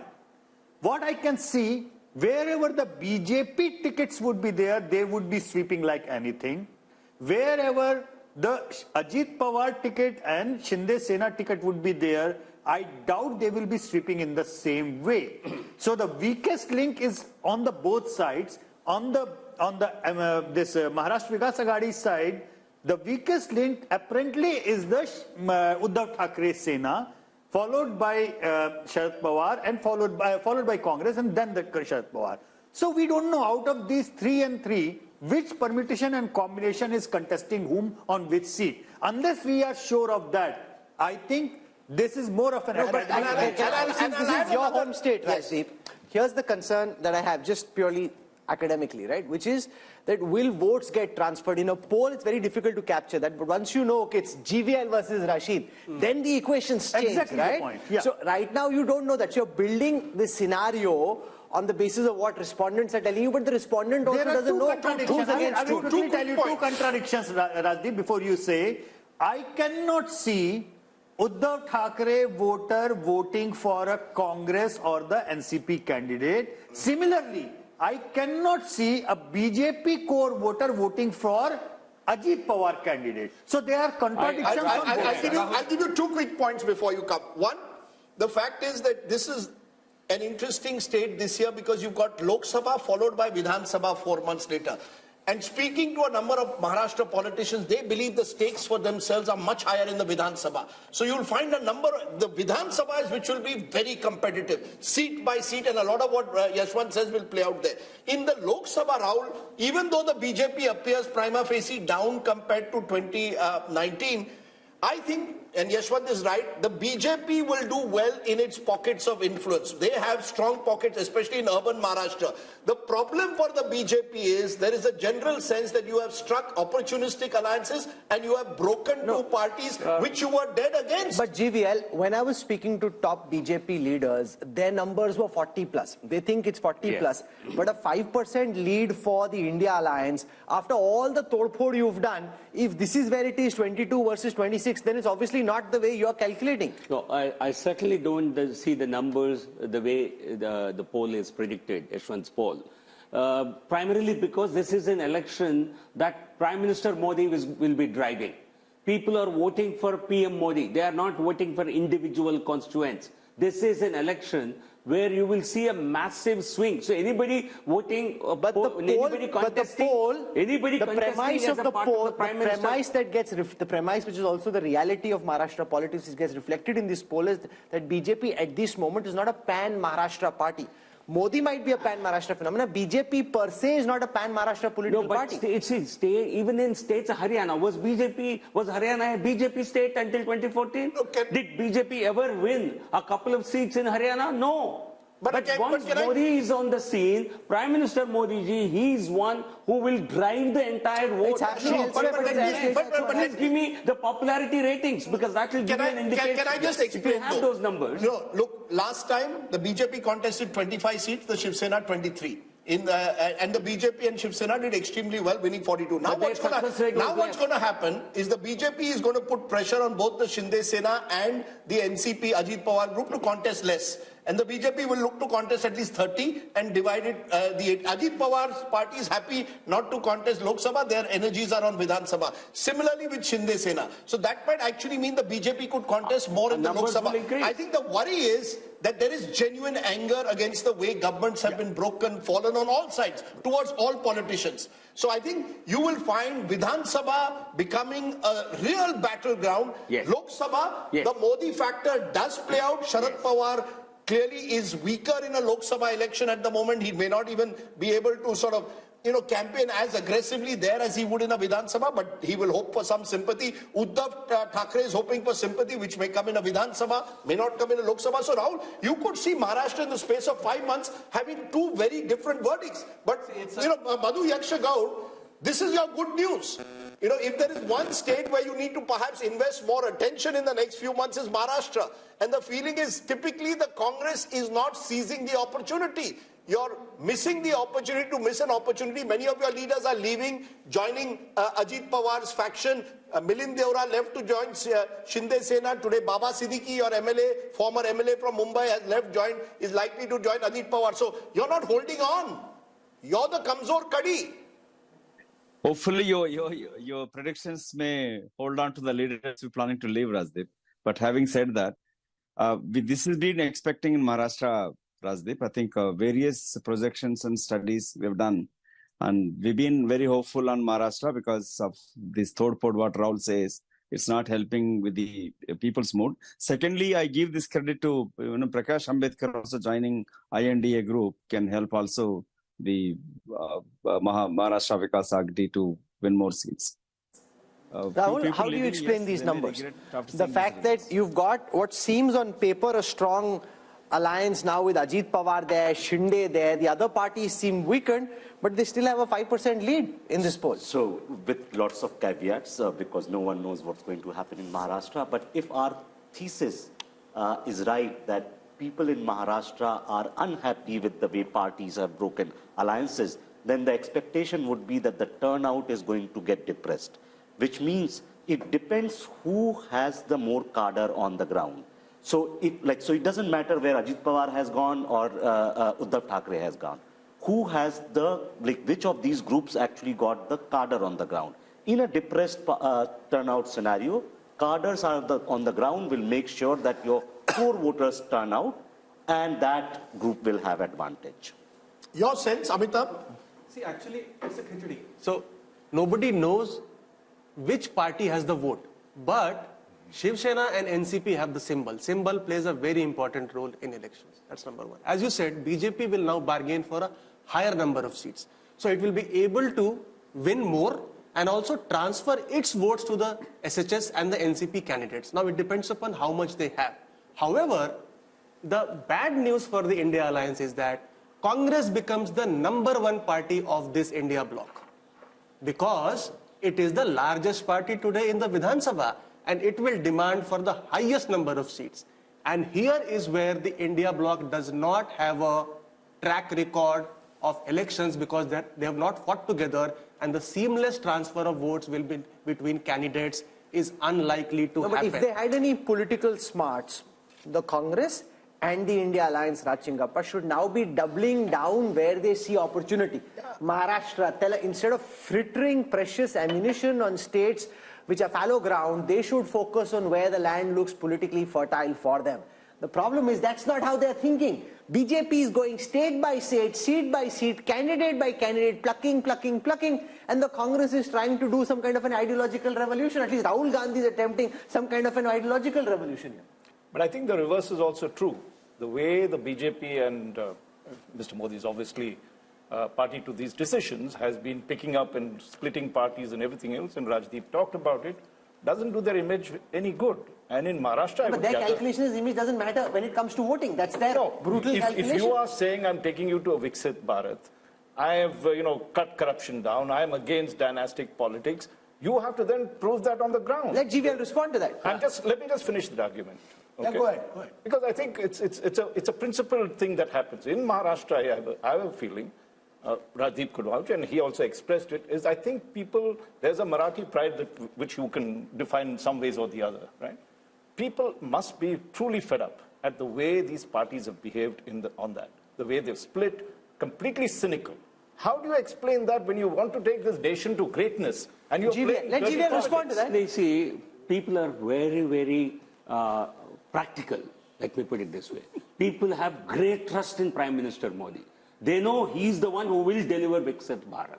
And if he does not have the strength in a particular state to sweep that state, let him galvanize, get that support, because we want him to win. The people want him to win. People have trust in him. No, sir, but can I ask you, you're saying people have faith in Modi. Point taken. But when Mr. Modi says there is a 70,000 crore scam in irrigation, points virtue to NCP and Ajit Pawar, 1 week later, Ajit Pawar joins you, what's the message? I was in Nashik, where a gathering which included RSS people were there, and they all said, sir, khoke ki rajniti hai. They openly said it. The word khoka has become a sort of common parlance on the street of Maharashtra. How does that lift the Prime Minister's image? If one moment you say there's corruption, next moment you tie up with the same corrupt person, how does it lift your image? Let me tell you this. People understand there are some political compulsions. At the end of the day, you want Lord Krishna to win. You want Bhagwan Ram to win. There are some adjustments they will have to make in the interest of larger national good. But have you gone too far? The point is, no, I'm telling you, this is the Hindu psyche. This is an important point that GVL Narasimha Rao makes, because when I was interviewing Dr. Jaishankar, and I've seen now several people say this, they talk about Bhagwan Ram, they talk about Hanuman, they talk about the Ramayana and the Mahabharata, and they talk about tactical compromises on the battlefield, which leads to the war being won. So this is something that we're seeing now quite a lot of, which is what he's talking about. No, but then Rahul, with due regard, sorry for speaking out because it's my home state, I feel strongly. The fact is, where does it fit in with the kind of Ram Rajya that you talk about? You know, what does it leave you with? Is this Ram Rajya that you tie up for Koketi Rajniti? There is no politician in this country who represents the true political virtues than Prime Minister Modi. No Prime Minister, no Minister, no Chief Minister in this country can match even an iota of what Prime Minister Modi. So what matters to them is Prime Minister's qualities. I have he's a man of total integrity. No, so you're saying you can do all the wheeling and dealing on the ground, but the Prime Minister's image is not touched by it. No, they know he's not making compromises. Party but Rahul Verma, this is local. Yes, Rashid. Yeah. I mean, by going by Mr. GVL Narasimha Rao's logic, BJP should be winning all 543 seats. If Mr. Modi is on a big ticket, he's there on Tamil Nadu also, he's there in Telangana also, he's there in all other states. I think, we must accept what Mr. Yashwant Deshmukh survey is projecting. We have gone through over 300 seats and there is a kind of trend. This is a very interesting thing about what is the findings of Maharashtra. There are 4 states that were always, they are kind of, outliers, and they are giving something in favor of BJP. In case of Karnataka, in case of Maharashtra, there is a trend, and we will see. No, Maharashtra is not Bihar. With the BJP. It's the other way around. Precisely. So I'm saying there are 4 states that were very crucial in 2024. Even if the outcome is kind of well known that the BJP has an advantage and Mr. Modi is a favorite. One state is Bengal, other state is Bihar, third state is Karnataka, and fourth state is Maharashtra. Now it is giving different kind of trends. I think we must accept what Mr. Yashwant Deshmukh is predicting. We cannot be finding faults with his methodology or, how it will shape Maharashtra. We can't be having different... Yes, Rahul, very quickly. So, two points. Yes, in politics, all politicians and parties make these tactical calls. But these tactical calls are going to have cost in the long run. Indira Gandhi in 70s did a similar thing. At some point, it costed her party. Maybe, perhaps, when Prime Minister Modi is around, it won't cost. When he's not around, it may cost the party. So all parties face that cost. Second, throughout the survey, and Yashwant ji has to correct me on this, I have not seen a single state, except the smaller ones perhaps, where BJP is gaining votes from 2019 numbers. They're gaining seats. Even in UP, the votes are not basically... They've got a slight bump, 53%. Yeah, 50, so 51, 52. So in that sense, like in North, there are no big gains coming. In terms of vote share, and even in South and West. So I think where perhaps Mr. Narasimha Rao can explain us that why, despite everything in these 5 years, BJP is not being able to... And the interesting point about Maharashtra... No, but I'm a little shocked by his argument. Listen, remember also that you are dealing with 10 years of being in government. Sure. Look at Biden after 4 years. Look at Macron. Look at Trudeau. Here's a man who's been in power for 10 years. If he can retain his historic numbers, that's by itself is a superlative performance.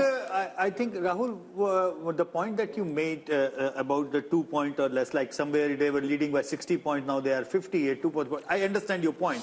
But what I learned from the experiment and result of Madhya Pradesh is that eventually it will be relative turnout, which will be playing 3-4% of jump just out of nowhere for the BJP, just by virtue of their supporters being more excited about going to the polls and Congress not being in a position as organizationally and resource-wise to pull their supporters.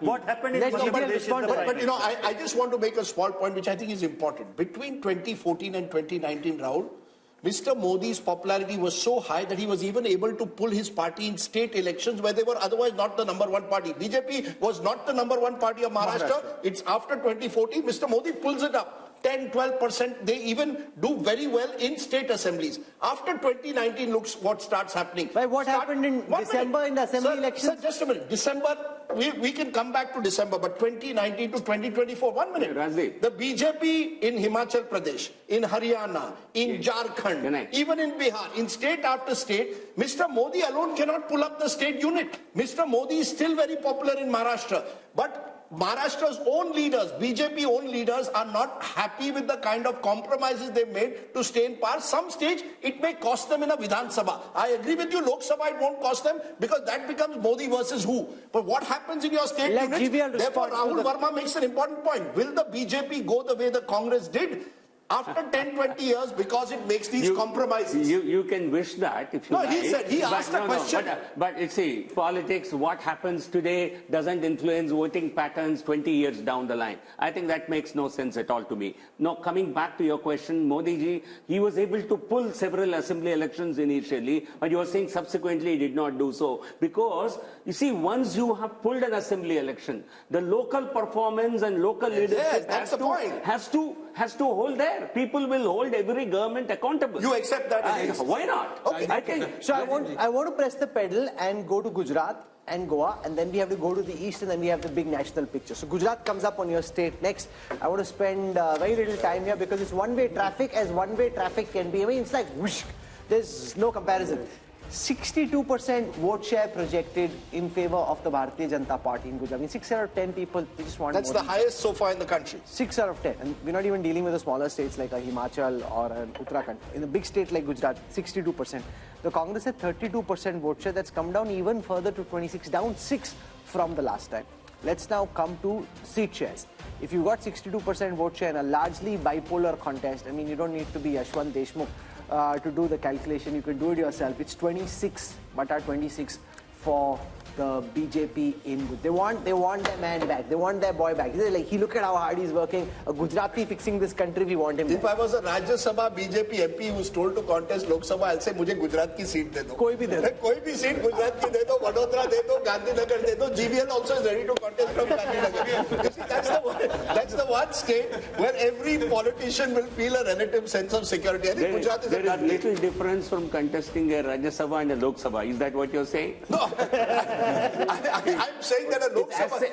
As safe as better. Yeah, it appears the safest state for the BJP, Rahul, and I don't think there's much to discuss about that. Prime Minister Modi in Gujarat is, really, his popularity is at an all-time high in a way. It's the true, like you were discussing parallels with American elections, like you've got along the coast and in mid-America, this very clear divide between Republican and Democrat states. This is as Republican in Indian context as Republican. And GVL made a point that don't look at what happens 20 years from now. But I just for a moment want to pause because one of the first elections I covered was 1990 Gujarat.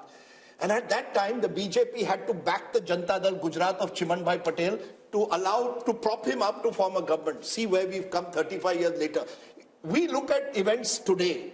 If you make mistakes today, you pay a price for it 20 years from now. That decision of the way the Janata Dal Gujarat was eventually, the Congress propped it up for a while, destroyed the Congress in the long term in Gujarat. The Congress replaced a chief minister who had 150 seats in Madhav Singh Solanki. Can you imagine? Right, one of BJP the very replaced Shivraj Singh Chauhan. No, but 150 seats, BJP replaced Shivraj Singh Chauhan with Modi as the dominant figure.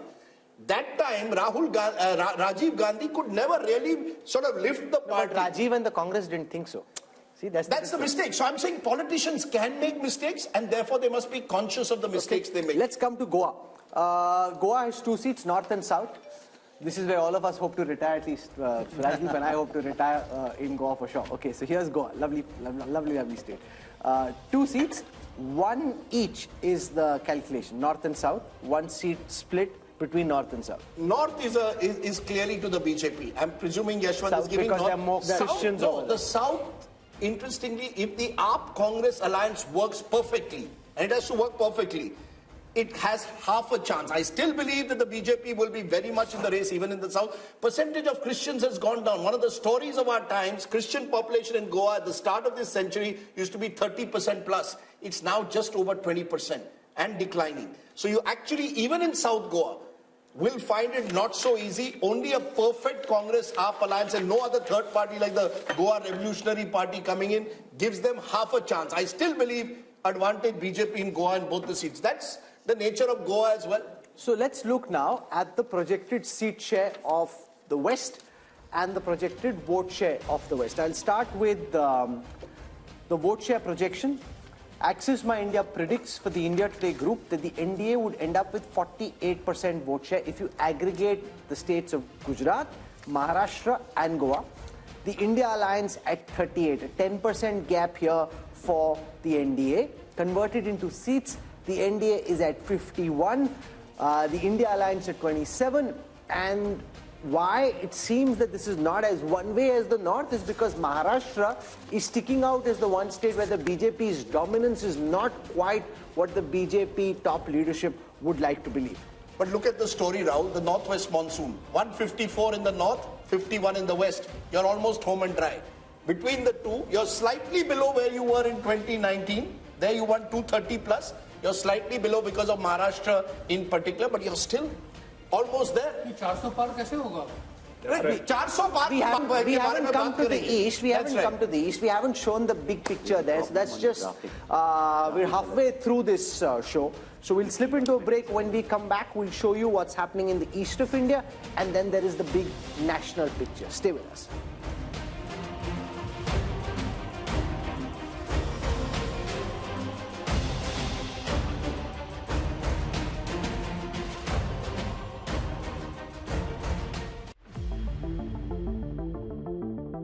Hello and welcome, I'm Sahil Joshi. Now I'm at the Mumbai seafront. You can see here the Mahim Fort and also the Bandra Worli ceiling, the most iconic locations in Mumbai. Because the people have reposed confidence in Bharatiya Janata Party and NDA.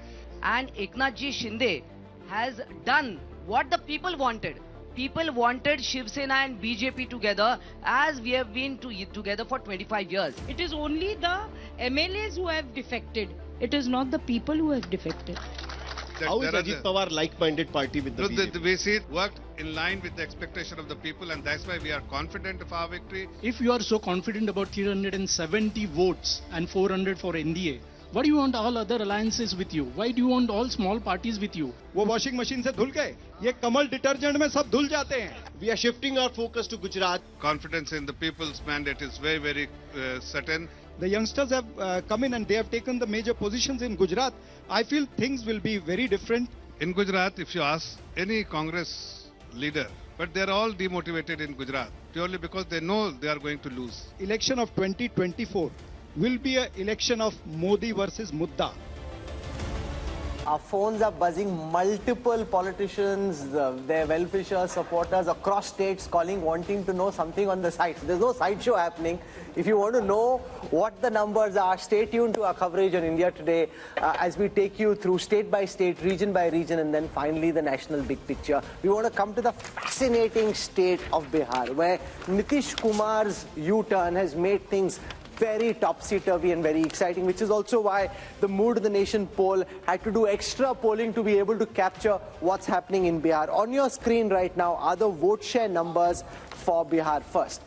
53% is what they had in the last Lok Sabha elections. They're projected to be at 52, but there is, on the surface, it seems not much has changed, but so much has changed internally because the JDU, which was earlier with the India alliance, has now jumped over, which is what kind of keeps the BJP-led India alliance where it was. The India alliance was at 31%. That's expected to go up to 38%. Let's see how this converts into seats. For the first time now, on your screen, the Bihar projections on the 40 seats of Bihar. Yashwant Deshmukh and his team at C-Vota are predicting that the NDA could end up at 32. Remember, apart from Kishanganj, they had 39 out of 40 seats the last time. They're expected to come down 7 this time around. The India alliance, which had only 1, expected to go up to 8. So just imagine, Rajdeep, if Janata Dal United was actually here, BJP was staring at bigger losses in the orange column, and the India alliance was looking at bigger gains, which is what explains that somersault. You know, the fascinating aspect is that when you went to Uttar Pradesh, the BJP is holding its own. The moment you've gone into neighboring Bihar, even though the BJP has now struck an alliance with Nitish Kumar, gone back to its own party, it's down compared to 2019. In fact, if you look at the BJP overall, except for Uttar Pradesh, none of the major states are seeing a major jump for the BJP. In Bihar, so that's what makes Bihar very interesting. No, but because this happened so close to your poll, does your polling account for the full impact of Nitish coming back to the BJP? Not really. I mean, because we had to do a snap poll and see what kind of impact it was. We could sense two major things. Number one, yes, there is almost like 8% arithmetic jump, you know, from the India faction to the NDA. just by moving JDU supporters to this side to that side. Which could also mean that Nitish is now worth only 8%. Yeah, exactly. This is one of the points which is like, instead of 16% which he polled in 2014, his core vote looks like more like a 8% kind of thing, number one. Number two, we still don't know who is contesting how many seats, you know, and please remember, even Paswan's party is split into two. So we have just taken in whatever the seat allocation was there in 2019 as our base one, and we realize that the probability of JDU tally going down even within the part of the NDA is quite significant, which means last time they contested 17, won 16, but they could even very well come down, crashing down to single digit. So what this means is that in the overall, yes, JDU did a wise thing probably to come back and, you know, safeguard their own thing. But if the NDA needs to pick up its tally, probably BJP needs to contest more seats, because there is a significant anger against the JDU, not just among the RJD supporters, but even in the BJP supporters. You come from Bihar. Does this poll account for the potential winning bandwagon effect? The fact that if voters in Bihar think that this is a Modi election, a BJP election, then they may more likely than just at the time of separation choose to go along with the NDA. That is most likely to be the case, because as Yashwantji is saying, BJP is likely to contest on a higher number of seats, give lesser number of seats to JDU, which is facing a decline in its support base. But if you see, both the parties were at 37% vote share. 15% is the Modi premium, because JDU was with BJP in Vidhan Sabha elections. So the Vidhan Sabha elections, when it factors into account the Modi impact, is 15% straight away. So, but with this swing of 8% from Mahagathbandhan to NDA, what would have been the result? It would have been 46-42% in favor of... The result would have been just bang opposite. So again, BJP, being a practical or a pragmatic party, clearly saw that there would have been significant losses in Bihar. The guy who won't like this U-turn was not is being Nitish done. Kumar. If he thinks he's worth Rahul Verma only 8%, you know, that just shows how, like the BSP in Uttar Pradesh, like the JDS in Karnataka, the JDU seems to be a very diminished force. Yes, absolutely. And I hope Nitish Kumar realizes it. And Nitish Kumar perhaps understands that he's diminishing, and he's still trying to make most of it. But with this 8%, he's still chief minister. No, no, the most valuable 8% you can have. So think of it. Since 2013, he knows that he's declining. But what he knows that without him, no government can be formed till at least till 2025. And he's making most of it. He's basically, he goes with, so he's one of those politicians where he's being opportunistic and ideological at the same time. He joins RJD, gets his caste census done. Comes to BJP, does certain other things. So he's trying to make most of it in a very, very small... But you know, look at, maybe the BJP looked at Yashwant's last Mood of the Nation poll. Yeah. And there were 3 states where the BJP was in clear trouble. There was Bihar, there was Karnataka, and there was Maharashtra. Yeah. What did they do in Maharashtra? They broke the 2 major parties, Shiv Sena earlier, then the NCP. In Karnataka, you went and tied up with JDS, brought back Yediyurappa into the fold through his son. And in Bihar, you got Nitish Kumar back into the fold. I saw this photograph in the morning papers today, Prime Minister shaking hands with Nitish Kumar. And I just wonder, you know, what makes politicians tick? Here are 2 people who've attacked each other personally at various stages. Nitish Kumar refusing more than a decade ago to even share a stage with the Prime Minister. But all is fair in love and politics. And I come back to it, Rahul. The BJP has shown itself to be a party of power while claiming to be an ideological party, and the Congress has done just the reverse. No, but I don't agree. Once they're in power, they're ideological. In their logic is, they've scrapped Article 370, they've brought India the Ram Mandir. Sure. What other proof do you need of ideology? No, I'm not saying the ideology is diluted. Yeah, UCC has come about in Uttarakhand. So once their formula is you win and then you get ideological. To win, you don't worry about ideology. All I was saying is that there were states where the Congress had seen these ones, they were going to get, the BJP had seen they could be down by double digits. Bihar was one of those states. Yeah. Let's find out a way to tackle Bihar. The point Rashid Kidwa is, this is the difference. You see, I got a call just now from a UPA leader. Please show me which are the states where the BJP is growing. I said it's not about the BJP growing but holding its own. and they've held their own by strategic politics. Does the opposition recognize that, Rashid? Yeah, or will they only blame the enforcement director? Yes, I think Nitish Kumar's story is not complete without the opposition politics. Nitish Kumar seems to have gone on a rebound. He worked very hard for this India alliance, and when Mamata Banerjee, propped up Mallikarjun Kharge, and when Rahul Gandhi said that, he will talk to Mamata before appointing Nitish Kumar as India alliance convener, all these things look like... You're saying if he was appointed convener, he would have stayed on? Precisely, because Nitish Kumar was not doing 8%, he knew his days are numbered, he wanted to be a prime ministerial face, he may not have said it. Maybe and not this is... if he was made convener. Think of it, after 2023 December results, he's also making calculations.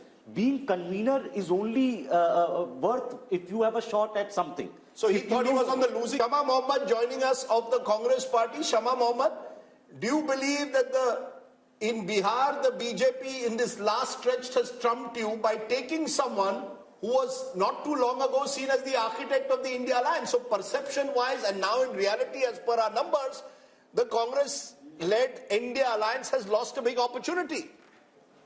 I don't agree with you on that, Rajdeep. Everybody knows what Nitish Kumar is. Like I said before, if he had to go, he had to go. He keeps jumping from here and there. But you said a very important thing is, what is the ideology of the Bharatiya Janata Party? For example, let's look at the Meghalaya election. They were with NPP in Meghalaya before the election. During the election, they went their separate ways. Mr. Amit Shah has put in the manifesto that the party NPP is corrupt, and when they come to power, they will take action. They won 2 seats in that election, and they said very clearly, Conrad Sangma and NPP is corrupt. They go and join the party after the election. So yes, they will do anything. Opportunist when it comes to election, they are ideological when it comes to governance. So they bring in, as Rahul rightly said, Article 370, Ram Mandir, maybe uniform civil code after the next election. Ideological in governance, strategic opportunism, if you want to call it that, tactical politics when it comes to elections. Rajdeep, let me ask you one more thing. Then why is that you can eat beef in Goa, but you cannot eat beef in Karnataka? Okay, so that's now, let's just stick for the moment to the data. No, they have no ideology. And one last point. This is not mood of the nation. I would call it mood of the media also. Today I was traveling from Delhi to Imphal, and the person in the plane says, dekho, Modi kya keh rahe hai? That we are dividing it into north and south. It's all about what Modi. But I don't understand why the paper and the media does not talk about how a present sitting prime minister insults the first prime minister of India, calls him all the names in the world, and nowhere in the world they do that. Nowhere. And let's not forget he was a freedom fighter. So why is nobody written about that? How the present prime minister keeps insulting a freedom fighter, the first prime minister of India. And see, you have to understand, people get carried away with what media is doing. Before 2014, we were questioned 100 times. I fail to understand why the present government is not. You could write an article on why beef is allowed in Goa, but not in Karnataka. West Bengal, another big state where the battleground is going to be tough. Let's take a look at the vote share first. Remember, the BJP did very well in Bengal, the breakthrough election of 2019. Now, in vote share, NDA 40%, holding its own. The Trinamool Congress 43.5%. Here we've separated the TMC from the rest of the India alliance because it's likely Congress and left will contest together. That's others 7.3. So Trinamool Congress 43.5, others including Congress and left 7.3, NDA 40. How does this translate into seats? BJP 19, they won 18 last time, 19 this time. They will be happy that they are holding their own in Bengal. TMC 22, down 1, Congress plus left is 1 seat. So Bengal once again, Rahul, becoming TMC versus BJP, Congress left getting squeezed out, and clearly the BJP holding its own. Rahul Verma, is there a way of knowing what this may have looked like if the TMC and the Congress and the left can't be together, but the Congress and the TMC were together? How much of a material difference could it have made to these vote share numbers? It's hard, right? Because you don't know what kind of transfers will take place and what the seat allocation to different parties. Yashwant, how much of the Muslim vote is the Congress actually splitting, or is it largely going en masse to the Trinamool? You see, the minority votes saturation towards TMC is already done and dusted. Yeah. So I don't think there is anything from the minority vote perspective left much to whatever the 8 to 10% vote that left in the Congress. But you're picking up still. Yeah. How much vote are you picking up for the Congress? You see, together they are polling at about 4 to 5% each in that way. But the funny thing is that I kept on thinking why exactly Mamata Banerjee decided to go on her own. And when I took a deep dive and tried to understand the composition of what is left of left and the Congress vote, I realized that big number of them is actually anti-Mamata, not anti-BJP, which is now left with them. So there was a clear and present danger if the Congress and the left would have been in Mamata's alliance, then this vote, 8 to 10%, a huge chunk shifting them to BJP rather than coming Mamata's way. So with one caveat, you know, the left definitely had to be on the other side. Mamata was very clear. She needed a three-cornered race. Left voter needed to split the anti-Mamata vote. The Congress voter is more interesting, especially in areas like Malda, which the BJP, you know, did very well last time. There, the Muslim consolidation. And she saw it in a by-election which she lost last year, which troubled her because suddenly the Muslim vote was drifting towards the Congress. So in 4 to 5 seats, I think it could make a difference, but 4 to 5. So these numbers could have changed by 4 to 5 if even now the Congress ties up with the left. That's about also, it, not more than that. Look into the statement and look into the body language of Adhirda and everybody else within the Congress rank and file. The way their campaign has been, it looks more of anti-Mamata, less of anti-Modi. So they are holding on to whatever they have. They are understanding there is a huge chunk of their vote which is primarily anti-Mamata rather than But I will make again one caveat. Adhir Chaudhary is worried about Adhir Chaudhary. Adhir Ranjan Chaudhary wants to win his own seat. It's not about a Bengal strategy. If there was and this is where the India Alliance gets it horribly wrong. Do you have a strategy for Bengal or do individual leaders dictate terms to you as to how you do it? We must remember Mamata Banerjee has not left India Alliance. So this is the part of tacit understanding also. The left Congress alliance just to prevent the extra BJP getting extra. Oh, come on, there is no tacit alliance when Adhir Ranjan Chaudhary comes every week to Kolkata and attacks you in personal terms. There's no tacit alliance between Adhir and Mamata. Let's be very clear. So is he a Trojan horse? No, it's not about Trojan horse. I keep Mamata is saying, also doing a lot of poaching. By the way, sure. She is, but the point is, one-way street. No, the India Alliance should have decided, this is Mamata's point, who's going to drive your alliance in Bengal? Is Adhir Ranjan Chaudhary going to decide it or am I going to decide it? Congress got 0 seats in a Vidhan Sabha election just a couple of years ago. Can Adhir Ranjan Chaudhary simply to protect his own seat sort of dictate terms to Mamata? It won't happen. I think the India Alliance has singularly failed to have any chemistry on the ground, which is why Mohammed respond to that. It's a notional loss of, I agree with Rajdeep ji. Congress should have formed an alliance with TMC. There would have been a vote transfer because Congress vote is also anti-BJP vote. It would have transferred to TMC and they could have won 5 to 6 seats extra. So it's a notional loss and it's an optical loss also because it sends a wrong message to the entire Absolutely. Shama Mohammed, you want to respond? Yeah, see, I agree that we should be with Mamata Banerjee in West Bengal because we are supposed to be gaining there with her. There's a different story in Kerala because here in Kerala, we are the principal opposition. Let's understand that. We have, the UDF has 19 out of the 20 Lok Sabha seats and we've got more than 30 seats in the assembly also. So we are the principal opposition, whereas in West Bengal from 44 to 0, we have come out, you know. So I, being from Kerala, believe that it is more important to be with TMC than to be with the left. Okay. Sanju Verma now joins us. Sanju, it's been a good showing in the north, not so good showing in the south, strong showing in the west, and in West Bengal, which we're talking about right now, it seems that the BJP is roughly where it was. My understanding on the basis of multiple conversations are the BJP's own polls are showing them 25 plus. This poll seems to suggest that they're not quite there. Our data seems to suggest that the BJP could end up at 19, which is just one more than what they had last time. You know, Rahul and Rajdeep, first and foremost, I just have this to say.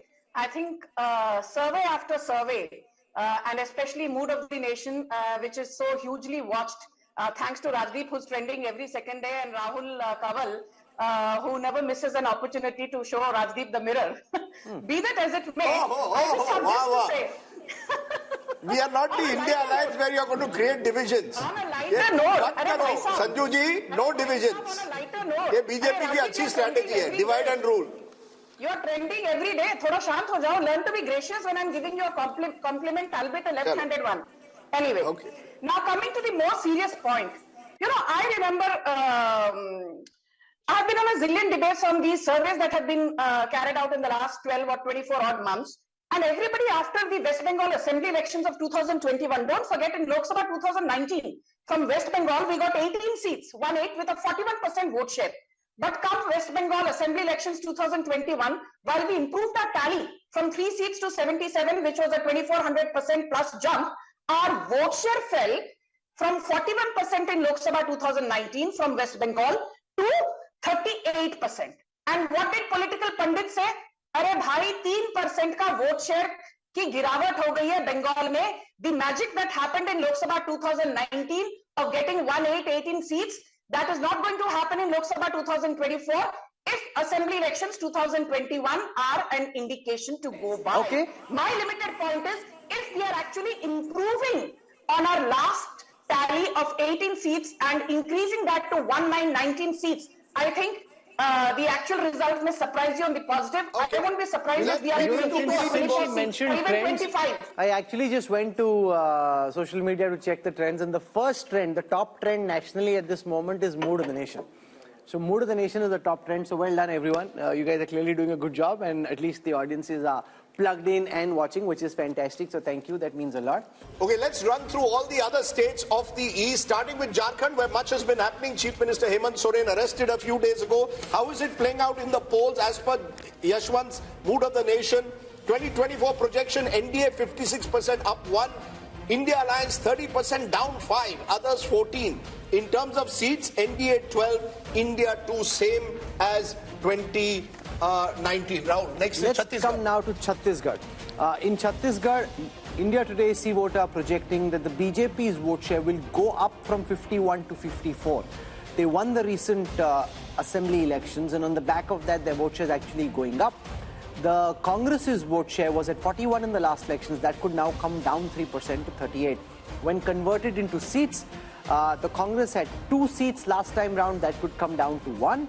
The BJP had 9 seats last time round. That could go to 10. So Chhattisgarh, the BJP doing well and holding on to its gains from the last election. That's right. The honeymoon effect clearly there in Chhattisgarh. Let's turn to a state which is again fascinating because there will be Lok Sabha and Vidhan Sabha in the state of Odisha. 2024 projection, NDA 40% vote share, that's +2. India 12%. Naveen Patnaik's BJD at 41%, down 2%.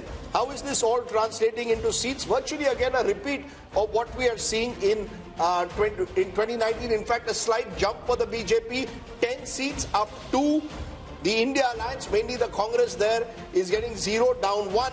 And the Biju Janata Dal 11, down 1. So clearly again, all these states are almost repeating 2019. In fact, state after state, Rahul, if you look at the map of India, in many of the states, it's a repeat of 2019. Is there a way of looking at these numbers, Yashwant, and giving our viewers some insights into what may happen in an assembly context in Orissa? Because like Andhra, Orissa too polls at the same time. Orissa, there is a very clear split vote. There is an upswing for the BJP as far as the Lok Sabha voting is concerned, but as far as the assembly voting is concerned, it is clearly the Naveen Patnaik BJD way. Assam. Assam, let's look at the seat shares for Assam. Last time the BJP had 9 seats, that could go up to 12. Remember, Assam has 14 seats. The Congress and the AIUDF was at 3. That could now come down to 2. That's down 1. So Assam, BJP consolidating its leads and gains. Let's now look at the overall East seat share. If you look at the 153 seats, and if I look at the vote shares, 47% of the vote for the NDA, 37% for the India Alliance. When converted into seats, in the east of India, 103 seats for the NDA, 38 for the India Alliance, 12 for the others. And I think this is a story. You know, while we focused a lot on the BJP's dominance in North India, its dominance in Western India, it is in the east that the sun is rising, the lotus is beginning to bloom, particularly when you include a Bihar and the Northeast. I'm presuming Yashwant's included all the states of the Northeast, the Manipurs, the Nagaland. No, so we will spend time on each of the Northeastern states, just so that people know We're going to go into a break, show you the national big picture, but we're going to spend time on each of the northeastern states as well. Hello and welcome once again to India Today's Mood of the Nation poll. All the findings in India Today magazine brought to you by C Voter. We've gone state by state over the last 3 hours. We've gone from the north, south, west and east. It's time now to give you the big picture.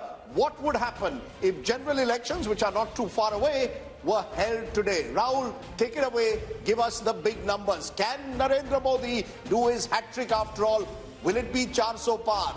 Rahul.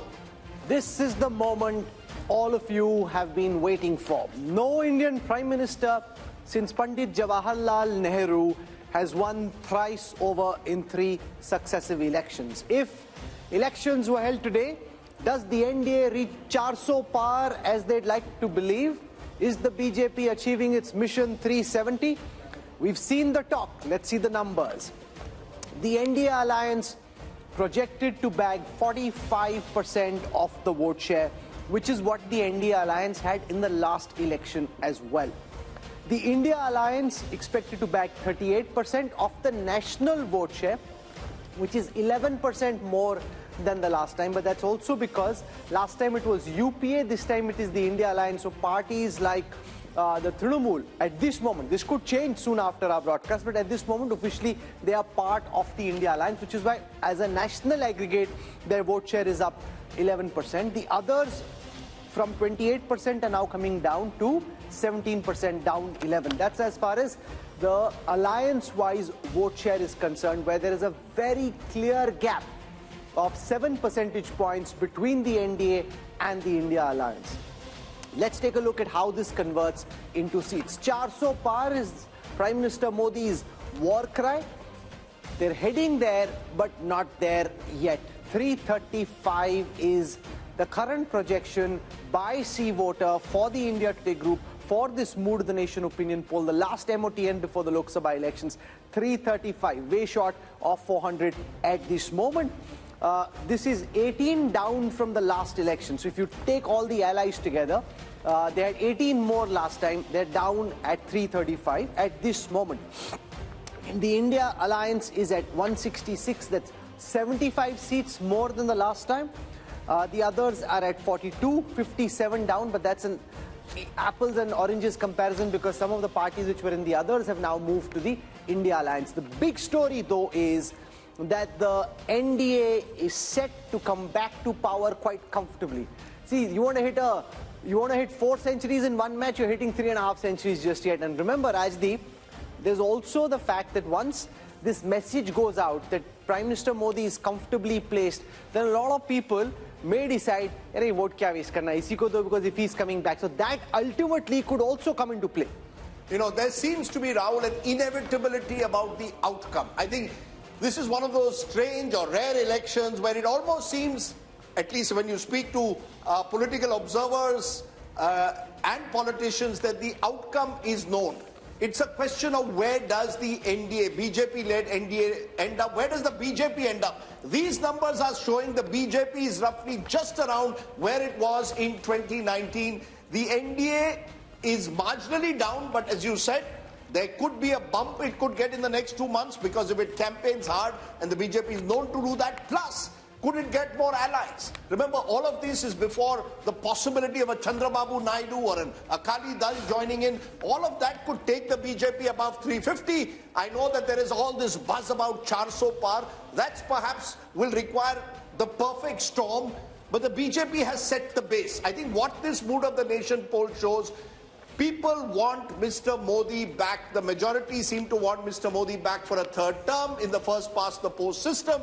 And unless there's some kind of a miracle in the next 6 to 8 weeks, the India Alliance will have to simply accept next time, or good luck to you, 2029. 2024 appears as close to a done deal, Rahul, with these numbers. And the Prime Minister's popularity remains pretty high again. It will be interesting to see whether he just wants to equal Nehru's record or actually be around the next time to beat Nehru's record, or at least attempt to beat Pandit Nehru's record. Let's take you through how the party-wise vote share and seat share would stack up. We looked at the alliance-wise numbers. Let's now look at the party-wise numbers. The Bharatiya Janata Party had 37% of the vote in the last election. That is expected to go up by a massive 3%. I'm saying massive because in a national context, for one party to be able to increase its vote share by 3%, that is a very significant achievement. The Congress had 20% of the vote share last time. See voters predicting at this moment that that could come down to 19, just a dip of 1. Others were at 43, they could be at 41. The big story there, though, is that the Bharatiya Janata Party, which in the last elections was standing at 37% vote share, could go up a massive 3% to 40. You know, Rahul, there are two big stories. One is the BJP story, the possibility, as you said, that Prime Minister Modi will emulate what Nehru did, win 3 consecutive elections. The other story is the Congress Party, losing 3 consecutive elections and its vote share not changing. I keep repeating, there's one figure that stands out for me, Rahul. The BJP got around 7.5 crore votes in 2009. It went up by a whopping 200% to over nearly 22 crores by 2019 in a decade. The Congress vote has remained relatively static at 11 crores. So while we are looking at the BJP and the big picture of Mr. Modi winning his hat-trick, we've got to also look at the Congress Party. And I think somewhere there are but two it's not stories static. there. If the pie is growing up and your portion, say you're actually declining very badly. So you're not static. See, you're declining. Your vote share is remaining static. For a moment, and before we kickstart our discussion, let's take you through how this stacks up in terms of seats. We've looked at the vote share numbers. Let's take a look at how many seats each of these parties is projected to bag.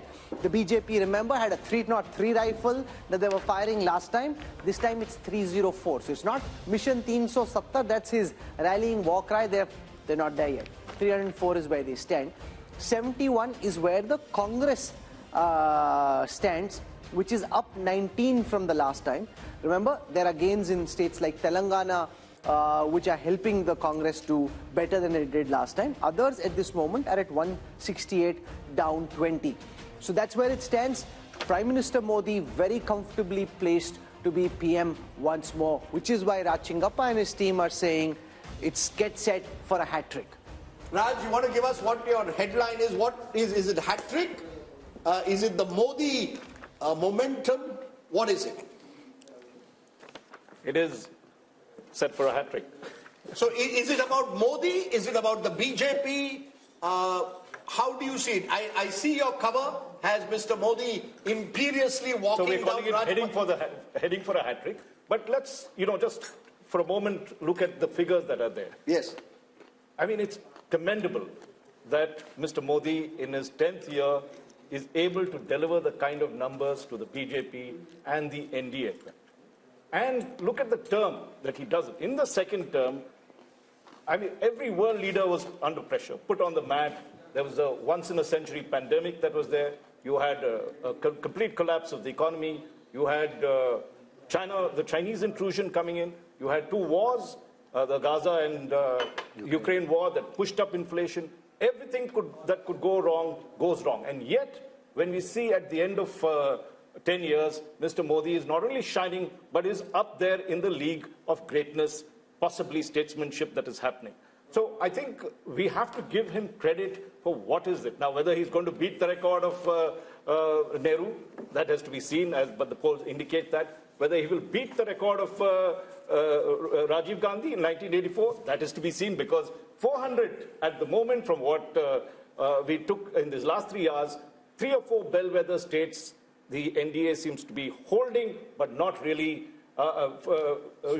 catching up to the 370 that Mr. Modi wanted. I think what we will see in the next 2 months, there will be, I believe, because the way it is trending, and I studied what we did in 2014, when Dr. Manmohan Singh was aspiring and the Congress party was aspiring for a 3rd term. If you looked at our Mood of the Nation poll at that time, in January 2014, the Congress was down to 100, and the UPA was down to 122 seats. And the BJP, the trend line was that the NDA and the BJP was going to win it. Here it's just the opposite. The ruling dispensation is doing it. So I would think that we are going to see a Modi wave, because they can only get better from here. They seem to have equaled what they've done, and we're going to see this huge movement. There are caveats. which we'll come to the caveats in a moment, but is that how you see it? The big takeaway is the BJP has consolidated, holding its own. If anything, Yashwant Deshmukh, it could go up possibly in the next 2 months, depending on the nature of the campaign, the kind of momentum that you tend to get, that the winner gets a kind of bandwagon effect. Well, bandwagon or not, I've explained the relative turnout thing, which I think will be a very decisive factor, because I believe within the same vote share and sphere, just the higher relative turnout will give BJP extra 2-3 point jump, just by virtue of being able organizationally and resourcefully taking the supporter from their home to the polling booth. Out of that, having said that, you all know that from the seat projection perspective, I am a very, very conservative pollster. For what Raj is indicating, what Amitabh is indicating, probably is, they are poking me that Yashwant, this is the starting block. And I agree to that, because when I look into the gap of 20% vote share for the BJP, Rajdeep, it's like it is likely to end up a complete sweep in many of the states where marginally I have probability-wise given 2 or 3 seats to the others. So if you look into the 335, it can easily be 350 just by taking into the other sweeping stakes of the BJP. So is there any caveat at all, Rahul Verma? Is there an inevitability of the outcome, as I said, where the question now remains whether the BJP is where Yashwant has pegged them at 303, NDA at 335, or does the BJP go up to 340, 350, NDA 370, 380? Are these the only two scenarios you see, or is there a possibility of a 2004 miracle that the opposition is holding on to? In Indian politics, there is always possibility, but the other term I'll use is probability. The probability of this now turning in a reverse direction is very, very low. And see what is happening in some ways, just to sort of like add to what Rahul was saying. PM Nehru in his successive elections, 52, 57, 62, Congress vote share did not improve. What is happening with BJP, 31, 37, and now projected is 40, 4 months ahead or 3 months ahead of election. And given if it's a conservative estimate, BJP being an organizational party can actually pick up more votes. With that kind of vote difference, the seat translation is going to be heavy. And second point, Congress is holding on to its 18% vote share and 70 seats because of its perhaps performance in Telangana and states like that. And we don't know what would conspire in some of these states. If BJP ties up with, say, BRS, Telangana seat tally might change. What happens to the Congress party, Rashid Kidwai? 3 consecutive defeats, 15 years out of power. And while they may get 70 seats as per our poll, that could even come down to 40, 50 if the BJP goes up by 2030. Where does that leave the Congress party? Can it hold together with a third debacle? Yeah. I think, Rajdeep, it may sound a bit odd and bizarre, but the Congress would be very happy to know Yashwant Deshmukh's, finding and mood of the nation that Congress is getting 71 Lok Sabha seats. It will give them a formal position of leader of opposition in the Lok Sabha. Remember, Congress is very easily satisfied party, and that's the one reason why it is going down. On the other side, when Bharat Jodo Yatra, and this is a very big lesson for Rahul Gandhi, when Bharat Jodo Yatra was started in first phase, it was thought that with that yatra, Rahul Gandhi Congress would be able to increase, its vote percentage by 3 to 4%. They were actually hoping for 25%. So it's a very bad news that Congress is not getting vote percentage, no increase in vote percentage. I think individually in states there will be breakaway Congress factions because nobody wants to be in opposition forever. Amitabh, your big takeaway from these numbers, clearly it shows 2 months before the election, perhaps, as I said, more than any other election, a dead certainty as to who the winner is. I can only compare it with January 2019. January 2019, which is the best comparison to make, the Congress had just won 3 states in North India, and the poll suggested a tightening of the contest. The India Today mood of the nation actually suggested a tightening of the contest. A coalition government for the NDA. A potential coalition government for the NDA. Now we are seeing a clear majority for the BJP. What's your big takeaway? Is Indian politics heading towards some kind of a dominant party system, or is it about Prime Minister Modi being this domineering leader? So BJP is, of course, attaining the pole position which Congress used to acquire during the 1950s to 1990s. At that point of time, Congress was competing mostly against regional parties. Here we have BJP competing mostly against regional parties, because regional parties tally is 168 seats. BJP is increasing its vote share. Congress is holding on to its vote share, and all its gains are coming at the cost of regional parties. In fact, the story, Rahul, for me is once again that remember 186 seats, roughly 186 seats, direct contest in 2019, Congress versus BJP. Congress won just 12. BJP won most of those seats by double digits. Nothing has changed. It's almost as if the Congress is where it is, comatose in a way electorally, and the BJP is growing. And because they're not listening. And the other factor, which is also in a way worrying, is the North-South divide. The BJP dominating North India, dominating West India, doing even very well in the East. It's only the South which seems to be marching to its own beat. And I wonder what the implications of that will be long term. If the Congress had any good sense, and I'm not at this moment certain that the people who do are looking so obsessively at this election in the way that the BJP is, they should sit into a room, Messrs. Kharge, Rahul Gandhi, Uddhav Thackeray, Sharad Pawar, and say, let's thrash out the Maharashtra seat sharing formula before we leave. Sit from morning till evening, go seat by seat, thrash it out, compromise, and do the same for Telangana. Figure out who your candidates are, get on the ground. Instead of just spattering your ammunition all over the place, focus on their...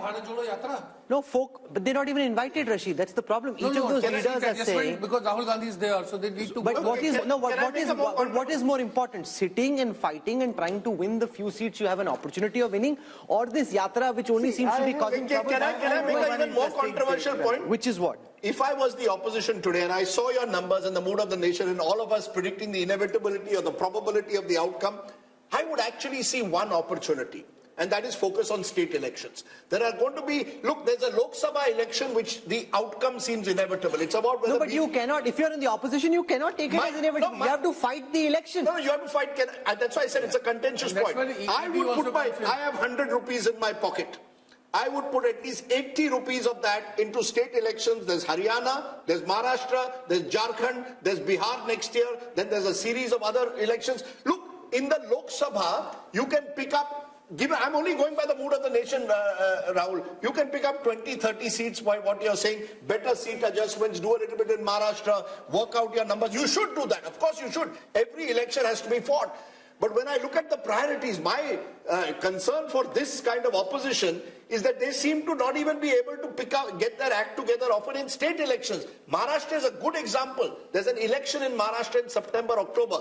You win Maharashtra, you lift the morale. Imagine what happens if you lose Lok Sabha badly and then also you suffer a debacle in Maharashtra and Haryana. Eventually, and don't forget, Karnataka, the government could be on notice given the kind of numbers that we are showing. Telangana, the Congress has a small majority. So, the Congress Mukt Bharat or an opposition Mukt Bharat is in a way a reality if these numbers hold on. I would say focus on state elections, get your act together, and I agree with you.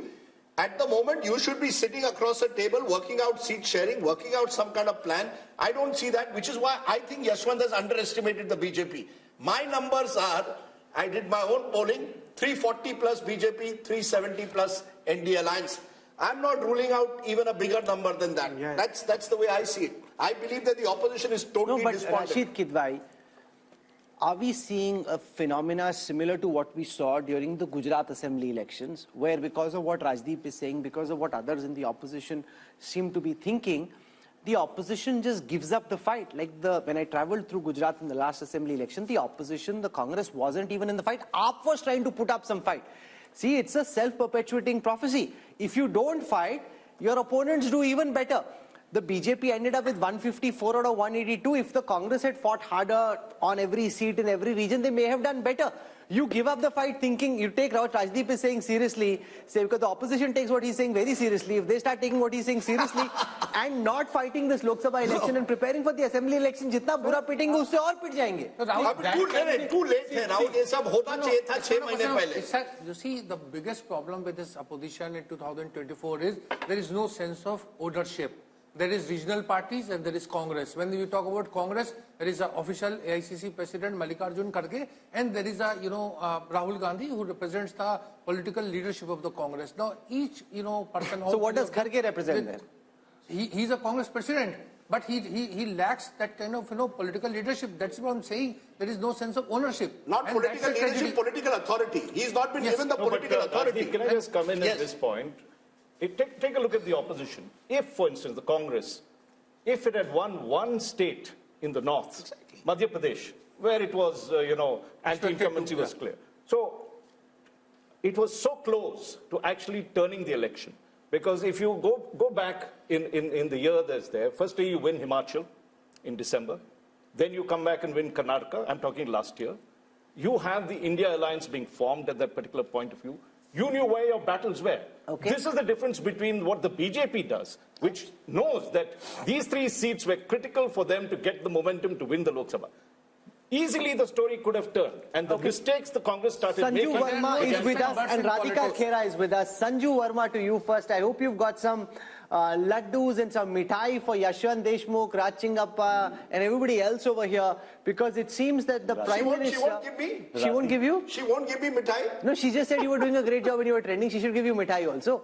Now, 304, after 10 years of being in power for the BJP, 335 for the NDA, it seems no matter whether you get to 400 and 370 or not, the outcome of the next election seems to be heavily skewed in your favor. Yeah, Rahul and Rajdeep, there's this famous saying by Norman Vincent, if you shoot for the moon, you will at least land among the stars. So whether it's 370 or 400 or 335, what have you. Point number 1, BJP is romping home with a massive majority all on its own. Point number 2, I remember that famous interview with Prashant Kishore a few days back, where Rajdeep kept asking him, what is the secret sauce around brand Modi? So I have something to say to the Congress. हम तो जीतेंगे ही, but Congress के जो समर्थक हैं, ये ध्यान से सुनिए. जो जानकर भी अनजान बना रहे, उसे दर्द क्या बताना? जो जानकर भी अनजान बना रहे, उसे दर्द क्या बताना? अभी मगरूर है वो, खुद में उन्हें क्यों होश में लाना? अभी मगरूर है वो खुद में, उन्हें क्यों होश में लाना? एहसास तब होगा उन्हें जब छोड़कर जाऊंगा. एहसास तब होगा उन्हें जब छोड़कर जाऊंगा. फिर नहीं होगा मुमकिन मेरा लौट कर आना. फिर नहीं होगा मुमकिन मेरा लौट कर आना. The voters have time and again. कौन छोड़ के जा रहा है? अरे भाई साहब, वोटर्स ने छोड़ दिया है, but Rahul Gandhi refuses to look into the mirror and get a reality check. But now I will speak with hard numbers. Just bear with me for 20 seconds. Of course, before you go on, you've thrown a poetic punch. Radhika Khera, I don't know how good your shairi is. She's thrown a poetic punch at you. That's a bit of a googly. Can you come back on the spur with a counter? Let's see. The numbers aren't favoring you, but let's see how good your shairi is. Go for it, Radhika. I'm sure that these numbers are a disappointment for the Bharatiya Janata Party spokesperson, because their claims of ab ki baar 400 par have gone down over here itself in your survey. But coming back to that, I feel that surveys are not actually showing the true picture. The true picture is what I have here. I'm sorry, I don't believe in shairi and all, because we are not here for entertainment. And India Today is for talking about hard facts. Hard fact, today's newspaper, which says, Kisan karenge aaj Delhi ka coup. This is the reality of the country today. The reality of the country today is that our wrestlers were sitting outside protesting, and what were they given in return of the protest? Lathia. The reality is that the entire country is dealing under inflation, unemployment, poor law and order. While Modi ji goes and pats himself on the back, I did not speak in between. So kindly restrict the Sanju Verma, you must allow her to speak. No, please put down Sanju Verma's voice. You must allow her to speak. We are a democratic country, and India Today is a democratic channel where you cannot mute my mic and you will let me speak. You cannot control the opposition over here. Well, coming back, the country is watching how over 100 parliamentarians were suspended for parliament because they were raising their voice. Country is watching everything. Country is watching how governments are being brought down, being scared by the ED.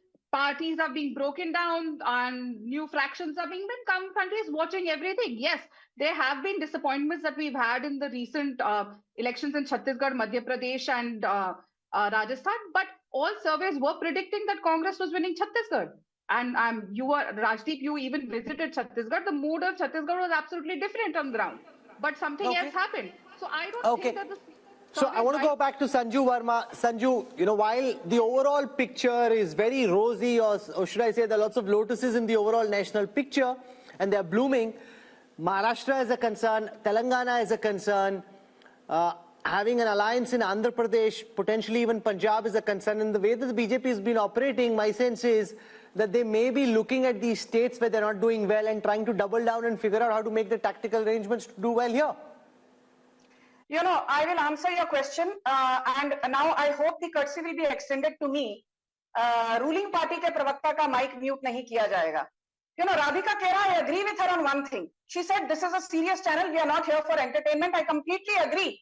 Entertainment to Rahul Gandhi de rahe hain, bharpoor entertainment as part of his Bharat Jodo Nyay Yatra. There he says, stuff mein koyla dalo aur stuff jal jata. I thought that the stuff runs on kerosene or fuel. For the first time, I learned that the stuff runs on coal. So please, don't sit here and give me your half-baked knowledge. Now I will come to the hard facts. Rahul, I will not even talk about what, Mr. Arun Puri said in August 2023. These are famous quotes of his, which I really love reading them all over again on every debate. In August 2023, after your then Mood of the Nation poll, he said, Narendra Modi has pulled off what few leaders have. He has banished the universal factor of anti-incumbency. Narendra Modi's popularity rankings defy the law of gravity. I'm quoting Mr. Arun Puri ad verbatim. And I'll tell you why, jahan Narendra Modi khade ho jate hain, wahi se line shuru ho jati hai, because we had a votes or number of seats at 17.6 crore in Lok Sabha 2014. People said, this was just happenstance. We got the number of seats, winning seats at 23 crore votes. 23 crore people voted for Narendra Modi in 2019, which means there was a 31% increase in our winnable seats between 2014 and 2019. Now, I am not even going to assume that BJP will see a 3% uptick in its vote share from 37 to 40%, as Rahul said. Let us assume that the vote share continues to remain at 37%. It does not rise to 40%. I'm being conservative, despite being an Andh Bhakt and a Modi Bhakt.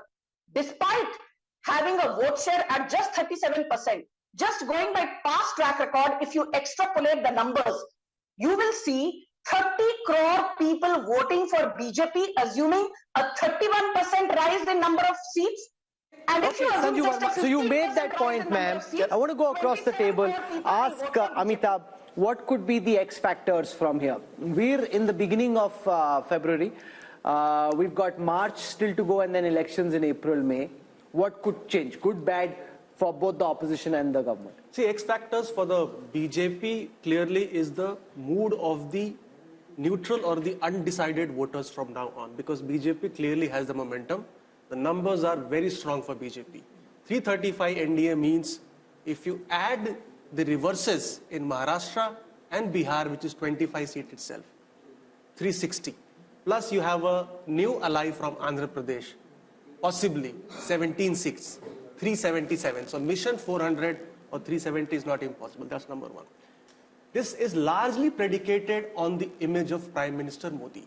So if there is a black swan event which dents the popularity of Modi, that is the only event which could probably tilt the numbers in favor of the opposition. It's all about Modi, his popularity.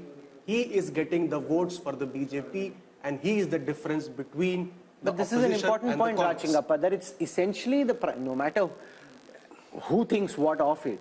The fact is, and you can quantify this, and we'll do this tomorrow, but if the BJP is winning in the way that it is, it's because of one man. And what this country thinks of one man, what anybody on this panel thinks of that man is inconsequential. The voters who we've spoken to would like Prime Minister Modi back. They have a direct connect with him. They have faith in him. They trust him. They want him back. Well, let's call it brand Modi. That is really a phenomenon that has happened. And just looking at what Amitabh said, even in adversity, he comes out the winner. You had Pulwama, which was a black swan sort of event that happened in the thick of election. He converts that into a great opportunity. Take a look at his second term. Each of these things, COVID, he's first castigated. Our polls itself show that it goes down, comes back, with a bang, makes sure that the economy is growing, takes care of the people on one side. Then let's also look at I think there are a couple of qualities we have to look at Mr. Modi. Decisive leadership. Article 370 goes. Early in the tenure that is there. Ram Temple, built at terrific speed. The Parliament House built it. Women's reservation bill put there. So you are seeing, if you take a look at some of the characteristics of leadership, vision, he has it. He's not only showing a vision for these next 5 years, he's looking, many people could say, well, that's, really pushing the target too far.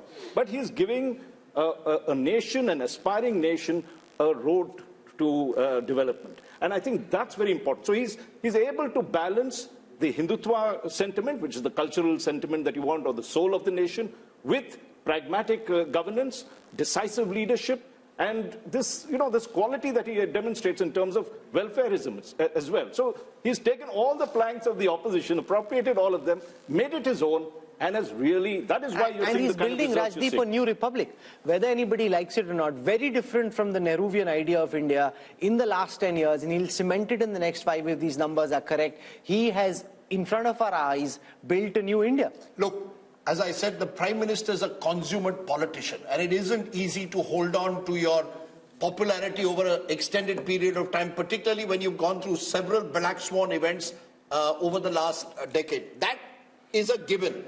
I like to use sort of M factors, and I'm going to give you 7, each of which I think it's not just Mr. Modi's secret sauce. I put Mr. Modi at the top.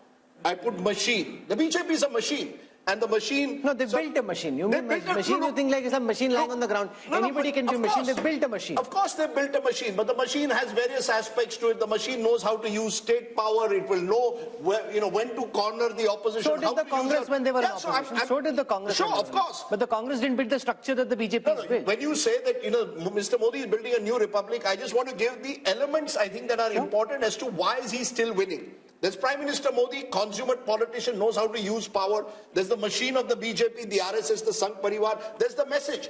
The message, interestingly, look at Mr. Modi's message in the last month since Ram Mandir. He's not focusing on Mandir, he's focusing on Viksit Bharat, talking about infrastructure projects, talking about Amrit Kal. Cleverly knows how to change the goalposts. This is over, let's move on to the next. So the opposition doesn't know what will come next. Number 3. Number 4 is money. Let's be honest, Indian elections, the oxygen of Indian elections are increasingly money. The BJP dominates that space like no other party has done. The Congress may be in its palm, but that time, the opposition was much weaker. No, but that time the Congress leaders, many of them pocketed the money themselves. There's different structure they are getting for the machine. A lot of the Congress leaders, and you know this well, pocketed. It's not as if in Maharashtra we don't have khoke ki rajniti. Let's not say that. No, but we institutional corruption in the manner in which there was under the UPA, that's not the case. The jury is out on that, but I'm willing to concede that the Prime Minister has made it, ensured that the party comes first at the very top. Not in the case of the Congress, individuals came ahead of the party. Then you have Mandir. I think as the survey is also going to show, Ram Mandir has taken the Prime Minister's own popularity to another level. That's where it comes that, you're crafting a new ideological republic in a way, moving away from the Nehruvian idea to a new idea of a new republic. Who knows, uniform civil code comes next. Then, and I think this is crucial, you have the Mahagathbandhan. You see, you're as good as your opposition is. If you're playing a terrible opposition, which is so badly divided, which has really made no effort to actually build on the weaknesses of the government. It's not as if the government doesn't have weaknesses. Unemployment is a problem. Our survey also shows that. What have you done to build it? You have had 4 meetings of the India Alliance, all in 5-star hotels, or 3 of them in 5-star hotels, 1 in Patna where Nitish Kumar, your convener, has gone. You made no effort to capitalize when COVID management was going wrong, to build a kind of consensus. We need change. You've not offered me a leadership or a narrative to combat Modi. I think that's an important element. You're as good as your opposition is. Finally, and I know, Rahul, this is contentious, the media.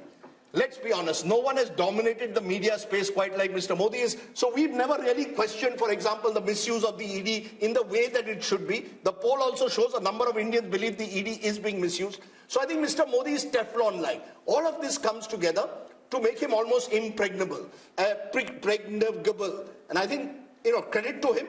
It's not easy in today's world to be as popular in 2024 as you were in 2014. More popular, you can say, but it's a combination of various factors. Your popularity is also dependent on how unpopular the other side is. No, but that's not Modi's fault. It's not. If his opponents don't know how to bat and bowl, how can you blame Modi for that? Rahul, who's blaming Modi? I'm giving the reasonings. The reasoning is the opposition in the last 10 years has had opportunities. Demonetization was an opportunity. COVID was an opportunity. You had the chance to question the government in a serious manner. As this poll is showing, the regional parties are holding on to their own. But the Congress has been unable to rediscover itself. So the question will also have to be asked on Rahul Gandhi's leadership at some stage. Surely, Yes. this I think poll, the biggest how problem, long is the Congress going to sort of protect him? I think the biggest problem that the opposition is facing is a face. Who Modi versus who?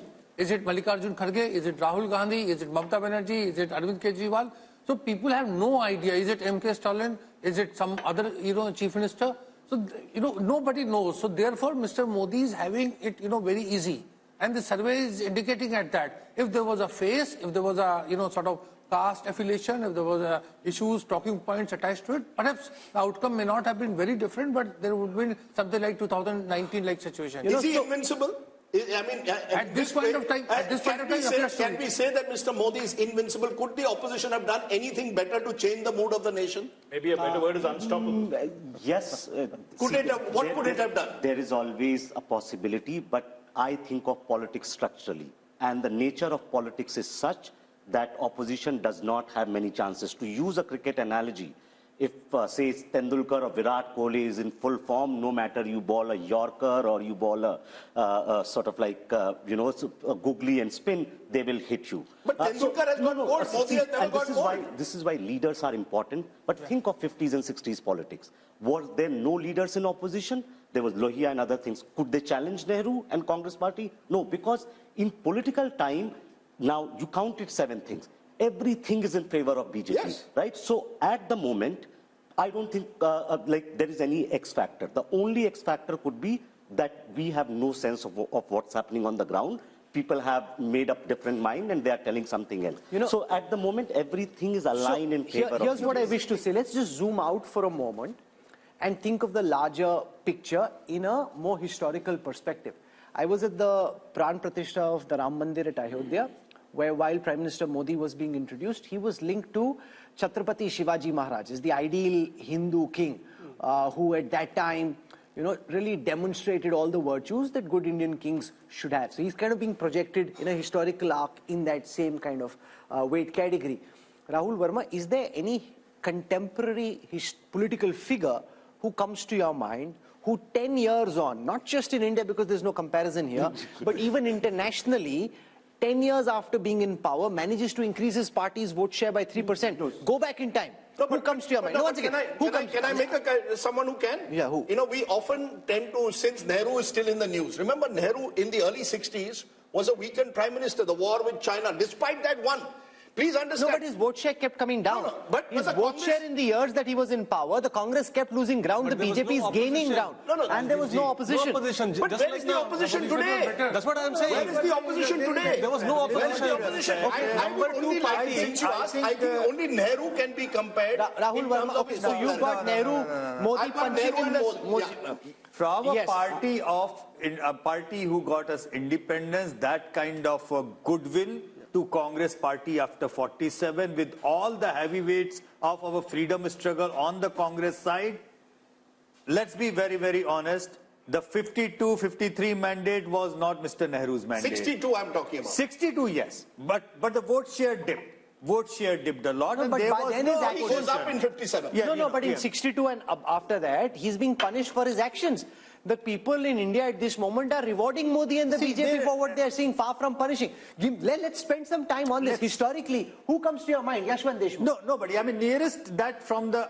and one point which I wanted to make, where I can probably answer your question, is the hunger to win and willingness to work 24/7 to let that happen. And that thing, only person which comes to my mind is Mrs. Indira Gandhi. Yes. Besides that, no other prime minister in India had a hunger to win. I'm not restricting this conversation, Raj Chingappa, to India. Raj Chingappa, in a historical context, who comes to your mind? Somebody democratically elected. Only an authoritarian leader who knows how to fix the mandate across the world. How is he fixing the mandate? No. I'm not talking about Modi. I'm talking when you say give me an example parallelly.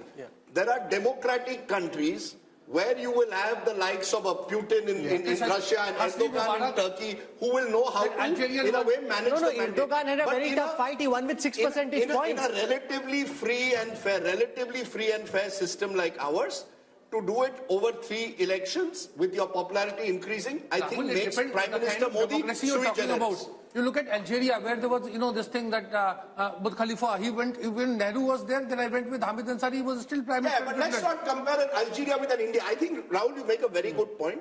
In a democratic society like ours, with all the pulls and pressures, with, as we are seeing in our poll, South India having a very different politics, states like Maharashtra, Bihar, Bengal, Karnataka looking tough for a while, I think Mr. Modi has done the remarkable job of holding his popularity. I will only say this, and I think this is an important point that we need to make. While we talk of the invincibility of the Prime Minister, and I think CSDS's post-poll in 2019 showed 1 out of every 3 voters voted for the BJP because of Prime Minister Modi. The BJP itself is not invincible. That's why I made the slightly controversial point that if I was the opposition, I would focus on states where Mr. Modi is not on the ticket. The BJP is weakened. You want a strategy for the future? Start from the states. The problem is you're going to make this, the India Alliance has come into this 2024 election with no clue of how they want to face up to Mr. Just Modi. to remind the viewers, Rahul, once and again, we are so damn focused on 14, 19 and probability of 24 that we are forgetting the fact that BJP as a party has lost 50% of the elections in this country in the last 10 years. 50%. So invincibility of Mr. Modi as an individual, which the BJP is benefiting from, is not exactly the invincibility of the BJP. Number one. Number two, yes, I concede and I understand, being a conservative pollster, this is probably the starting block of BJP and the NDA. And majority of our polling was happened before the Ayodhya Pran Pratishtha. That impact has to come in, and with the way they are looking out for alliance partners and the way they are going about it, this can only go up. Having said that, if you will ask me if there is any, I don't see a black swan because nobody can predict a black swan, but one red flag, that is the complacency factor.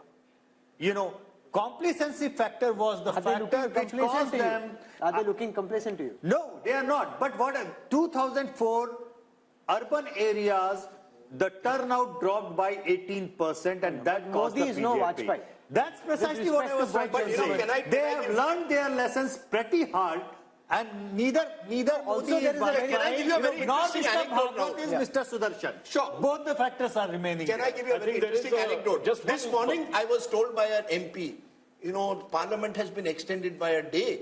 The BJP is going to put out a white paper on what the Congress did over 10 years. क्या जरूरत है अगर 300 seat मिल रहे हैं? What to put white paper? लगता है desperate है. मैंने कहा desperate नहीं है. They want to take that 320, 330 that the mood of the nation is good, because he wanted to know the numbers. 320, 330 to 370, 375. एक दिन भी नहीं छोड़ना है Parliament का. If we can get an extra Saturday in, where all the TV channels for 7-8 hours will talk about this white paper, keep the mahal going. So there is no complacency. On the other hand, it's like a team which has scored 350 runs is sure to win. But things, last 10 overs, all 100 run करके 450 जाते हैं. Amitabh Tiwari, look at how this 400 par is seeping into the psyche of the opposition. The Congress guests we had today, even Kharge ji in Parliament, they are referring to 400 par. They should be dissing the idea of It's like you have the most, forget ideology for a moment, you have the most competent practitioner of the political craft up against the most inept practitioners of politics in the Congress. You are right. That is why when you have them go head to head. What Modi did, sorry, Raj, just a quick point. I think one, when you look at what he's done in terms of 370 and 400 for the NDA, he's addressing what the concerns Yashwant was talking about. He has pushed the bar even further, higher and better. So, and today you feel he's getting 303 and he shouldn't be getting 400. No, but you heard what Rashid said. The second point. Congress will be happy with this. The second point I would like to make. It should have said point. Yes. You see that Congress thinks that if India Today and Yashwant Deshmukh are saying 71, it means Congress is well past 100 seats. That's how they're thinking. Yeah. No, I just have a quick addition to this one. You were asking about who else would you go. I think Mr. Modi is in a league of his own. And internationally. Internationally, yes. And see, we are the world's largest democracy. I think we have produced great leaders. Precisely. You may not agree with Nehru or what he did. Come at the hour, it was Nehru. Come at the hour, this time, it was Modi. And I think we must, in many sense, commend that rather than bring comparisons. Indira Gandhi. So, okay, so Nehru is one comparison. I'm saying go internationally, Raj, with all the expertise and experience. You see, there you could get other kinds of leaders who had just held on to power. In the recent power, you can't have any comparison with American presidents because they have to give up their terms in 2 terms. You might end up with a Putin, Erdogan, and all those. These are not the kind of leaders you'd like to match this. Or even Xi Jinping, the other side, right? He's also there, but of course a completely different system. So if you really look in terms of democratic nations, as I said, he's in a league of his own. I don't think we need to bring comparisons. Here's a person, as Rajdeep had described, we'd have talked of leadership. We have to appreciate that. May like him, may not like him. There is something about him that is, converted a nation of 1.6. I think, again, I completely agree with Raj, and just to add to him, see, what sets Modi apart from everyone, Nehru inherited a party and an organization. Modi also inherited. But BJP was not present in many parts of India as a strong force.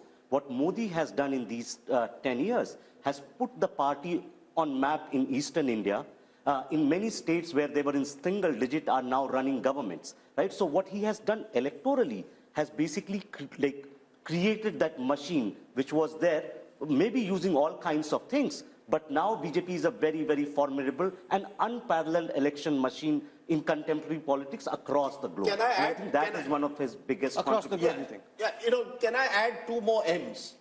Interesting. One is middle class. I remember Arun Jaitley telling me this 10 years. He says, as India becomes more and more middle-class country, he believed that the BJP was there at the right place, right tap, to capture on the energies of this middle class. I believe post-1991, ironically, the Congress party didn't capitalize on the zeitgeist of this new India. They went in the other direction when they should have actually taken credit for Manmohanomics, built this middle-class constituency. Look at across urban India, and as India gets more and more urbanized, look at BJP's performance across urban areas. Mr. Modi is popular in both rural and urban. We forget the Labharti scheme and the impact that has had, direct benefit transfer, using it to put money in people's hands. But I think middle class has become a core constituency of the BJP, and they've built around that. And whether we like it or not, it may be the elephant in the room to some majoritarianism. Particularly in North India, there is a sense of a Hindu majority. The point you made, a new republic, somewhere it's the Hindu assertion. That also is a major factor. When I add Labharti and Hindu assertion, I don't think you can win an election. But which government in the past, Rajdeep, has spoken of making India a developed country and set a timeline for it? Sure. And actually then mobilize the will and try to build the circumstances which allow us to move in that direction. This is the only other government that I know. Rahul, I want to only put one small caveat, which is there are areas of darkness in this country. Let's be honest. Whether it's the ethnic but there are areas of darkness in the United States. There are areas of darkness in Europe. Rahul, just as I believe the middle class has arrived, unemployment is a serious crisis. It's going to get worse in the era of automation. Education systems will not be able to match what the new market needs. I just think, let's not say that we've reached there. No, Mr. Modi is offering a dream. Mr. Modi is offering a dream. And making the effort to achieve that dream. He's offering a dream. He's offering a vision, and he's making the effort to take us in that direction. So it's not as if he's sitting on his laurels. But then aspiration is not just middle class, Rajdeep. Middle class is like 50 shades of grey. Anybody who is not in BPL family is a middle class. Okay. So from lower middle class to middle class to the higher middle class, it's an aspirational class. And he is a person who is showing a vision and a dream that, okay, you are maybe suffering, but what the India which I'm trying to make will be a great India for your kids, your grandchildren. And he's working towards that. But then tell me, if this was also perfect, the double engine, as we saw in certain states, doesn't work. I think India is too complicated to reduce it to, Modi's captured the attention of all of India in every election. That's why he's captured it in a presidential style. In elections, increasingly are presidential at the national level. Mera leader kaun hoga? Mera prime minister kaun hoga? Mr. Modi, with his consummate ability as a communicator, and the point I keep making, Rahul, which Prashant Kishore also now makes, Mr. Modi's been around 50 years in politics. He's seen various, these black swan events, you're able to conquer sometimes through your past experience. It's like a journalist. If you've been 40 years, we can do live program. Pehle saal, it was a struggle. Mr. Modi's been there. He's done the hard yards. Let's give him credit. He's been in power since 2002. He's been in power for 22 years, and that gives him experience of hand. On the other side, he's become elite. You've got regional leaders who've been stuck in their states. I think one of Mr. Modi's major achievements is from Gujarat Chief Minister. When he became Gujarat Chief Minister, we thought, ye kaise banega, RSS ka aadmi hai, has no experience in governance. When he becomes Prime Minister, we said, yeah, Prime Minister kaise banega? You said. Look, no, one minute. I will say this, and I have proof. Mr. Javed Akhtar at a dinner in 2012, 1 week after Modi won Gujarat a third time, he said, yaar, kya lagta hai, Modi ji aayenge center pe? To maine kaha, hai, I think Modi ji will come to the center. I think he will win the elections. 2012 December, before he tilted. He said, nahi, he is haunted by 2002, nahi ho sakta hai. I said, sir, there comes a time when a person can sort of go beyond his sort of past to the future. So I will not take that, but I will say this, that he surprised people.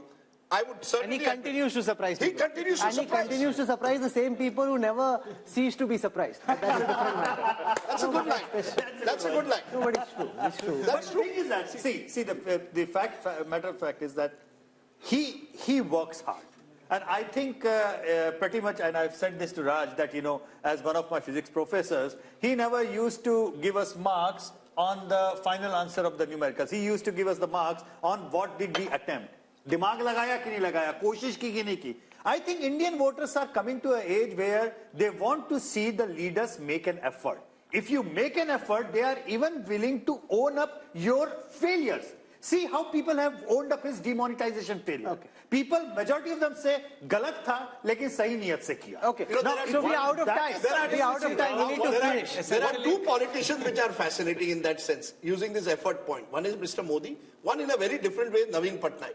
Yeah. 25 years, never lost, and you ask people, nahi sir, koshish kar raha hai. You see, Indian voters, he's right, want to reward well-intentioned. Okay, so we are out of time. We need to wrap up. Rajdeep? No, Rahul, just one little point. I think it's more than just try. Modi delivers. He has demonstrated that on time also. Whether it is building a parliament building, getting things done, he made sure. That is the culture change that is also remember that at the end of 10 years, Dr. Manmohan Singh, with no disrespect to him, was completely tired. The government was just coming apart.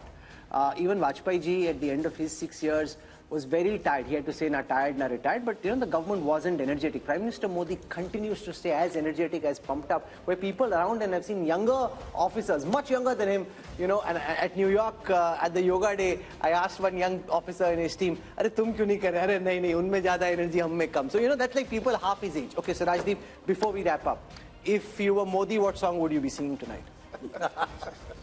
What's that song that Shah Rukh Khan had? Number one. I don't expect me to know. What Does anybody else know? Batao, I'm the best. I'm the best. I'm the best. I'm the best.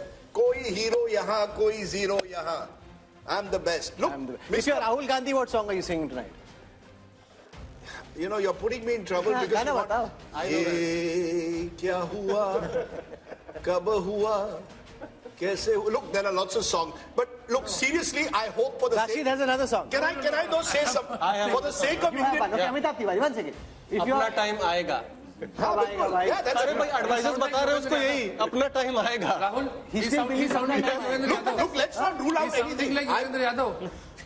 Who? He's saying Rahul Gandhi thinks अपना time आएगा. नहीं, Rahul Gandhi is being advised कि अपना time आएगा. Look, I hope for our sake of our democratic process and indeed for our television coverage, we have an exciting election. I hope that this mood of the nation doesn't result in most people believing up kyun dekhna hai. No. Jeetna to hai. But I hope we have a contest. Is that the reason he has given the shagufa of 360, 370 and 400? Because he might be feeling, Rajdeep bore ho raha hoga. Kuch naya do. We're out of time. If you look at the numbers across social media, across digital, across television over the past 4 hours of programming, I can see that there is interest. So Rajdeep may be feeling slightly, there's no fun over here. There's a lot of excitement, buzz around the India story, a lot of excitement about the Bharat of the future and around these poll numbers as well. I think that will continue through. So I think Rajdeep's earned his dinner. Sung for his supper? Sung for my supper. India has been modified, it appears, as per the mood of the nation. We'll wait and see what the voter really wants. This was simply a teaser to what might be lying ahead. So day 2 tomorrow. A lot of detail on impact of Ayodhya, the impact of Nitish Kumar switching in Bihar, the performance report card of the Prime Minister, his government, the opposition, all that and more coming up in part 2 of the India Today Mood of the Nation all through the day tomorrow. So we'll see you again.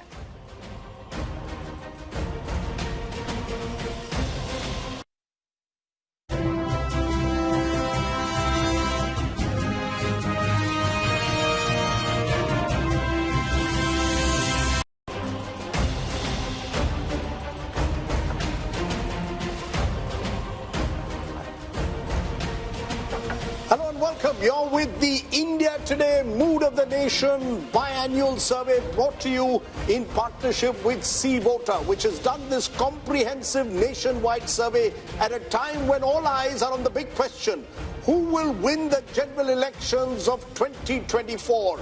That's the question that we're going to answer in a detailed manner this time, but not just the big picture. We'll be going state by state to bring you all the results you've been waiting for. This is the last Mood of the Nation opinion poll before the general elections of 2024, which is what makes this that much more important, and so much rides on the results of this Mood of the Nation opinion poll. Let's introduce you to our guests who are going to join us over the next several hours as we bring you the results of the Mood of the Nation poll. I want to start by introducing Yashwant Deshmukh, lead cephalogist at Sea Voter. He's got this fancy Himachali cap on and has been working very hard over the last several weeks, and lots of changes, Rajdeep, in the chess drawing board, forcing revisions in the MOTN sample. So he's really been working doubly hard, not just because of us, but also because of all the changes that and there could be more changes within the next month. You know, change is the only constant. Next month or tonight, tomorrow, there could be changes galore, and therefore we'll have to keep looking at these numbers very carefully. Flanking him is Raj Chingappa, editorial director at India Today magazine. He and his team have worked on compiling and dissecting the results of this poll, and you can read the analysis in the new issue of the magazine, which is out in stands now. We've got Amitabh Tiwari, who's joining us, political analyst, and to our left we've got Rahul Verma. Rashid Kidwai joins us, and we got Sanjay Kumar from CSDS. So this is really as sharp a political panel as can be, and I'm discounting myself. And no, I'm keeping Rajdeep there, discounting myself, but a very sharp panel on this. So what we'll do for a moment is take you through the methodology adopted by Sea Voter for this poll, and then we'll go state by state in getting you the results of this poll. So this Mood of the Nation opinion poll was done between the 15th of December and the 28th of January. Largely, some polling happened later when there were specific changes like there were in Bihar, but largely between the 15th of December and the 28th of January. For this poll, the sample size was 35,801. But Sea Voter, as our viewers know by now, has a continuing tracker sample. So that adds 1,13,000 interviews to the Mood of the Nation sample, giving us a robust sample size of 1,49,000 for this sample and the tracker that's been going on between the 15th of August and the 31st of January. So there's a 3% plus minus margin of error at the micro level, and Yashwant claims he has a 95% confidence level. So that said, Rajdeep, let's now dive straight into the numbers for Uttar Pradesh. Okay, let's go state by state, and we are starting with the state of Uttar Pradesh, because remember, generally it's believed all roads to Delhi lead through Lucknow. That certainly to some extent has been the case in 2014 and 19, given the domination that the BJP has had in the Hindi heartland. But let's take a look at what the Mood of the Nation poll is saying. First, let's take a look at vote share, because vote share will give you a sense of where the parties stand. And what we are predicting at the moment is a 52% vote share for the NDA, which means that the NDA is actually up from last time. They're even higher than they were in 2019 when they did remarkably well in that election. The India Alliance, and presumably this India Alliance includes the Congress, the SP and the RLD as of now. The RLD could well switch sides.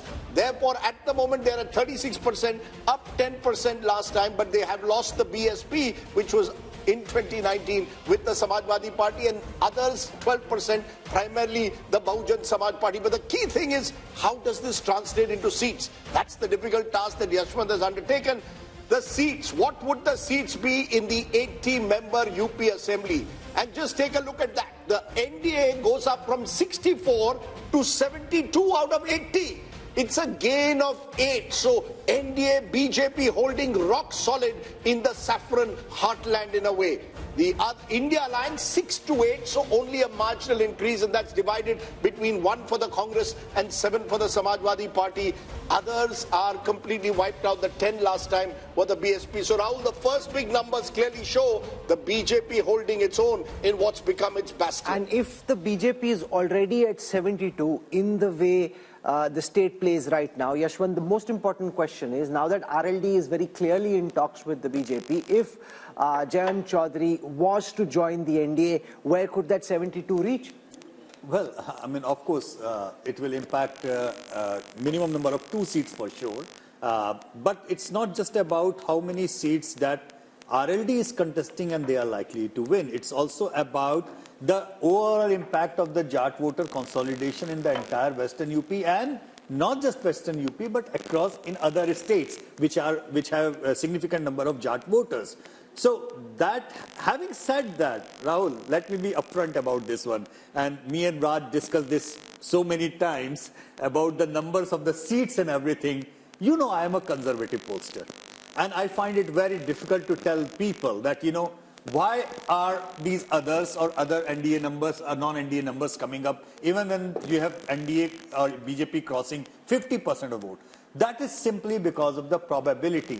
When you say any party is there in that particular region, even if you cross 0 to 1, in UP with 6 regions, you end up with 0 to 6 kind of range. So it's also a question of probability. Otherwise, this number with this kind of a vote share could end up anywhere. So you're saying it could be 80 also? I will not say it cannot happen. No, because he's sitting on 72 and he says, I'm conservative. No, it is a possibility. You know, it can't be ruled out. But let's, you know, we are T20 style today. So I'm going to ask all our panelists quick responses because we are going through the entire country. Raj Chengappa, Uttar Pradesh, as I said, the road to Delhi leads to Lucknow. If this is the result of Lucknow, clearly the keys to Delhi are in the hands of Prime Minister Modi.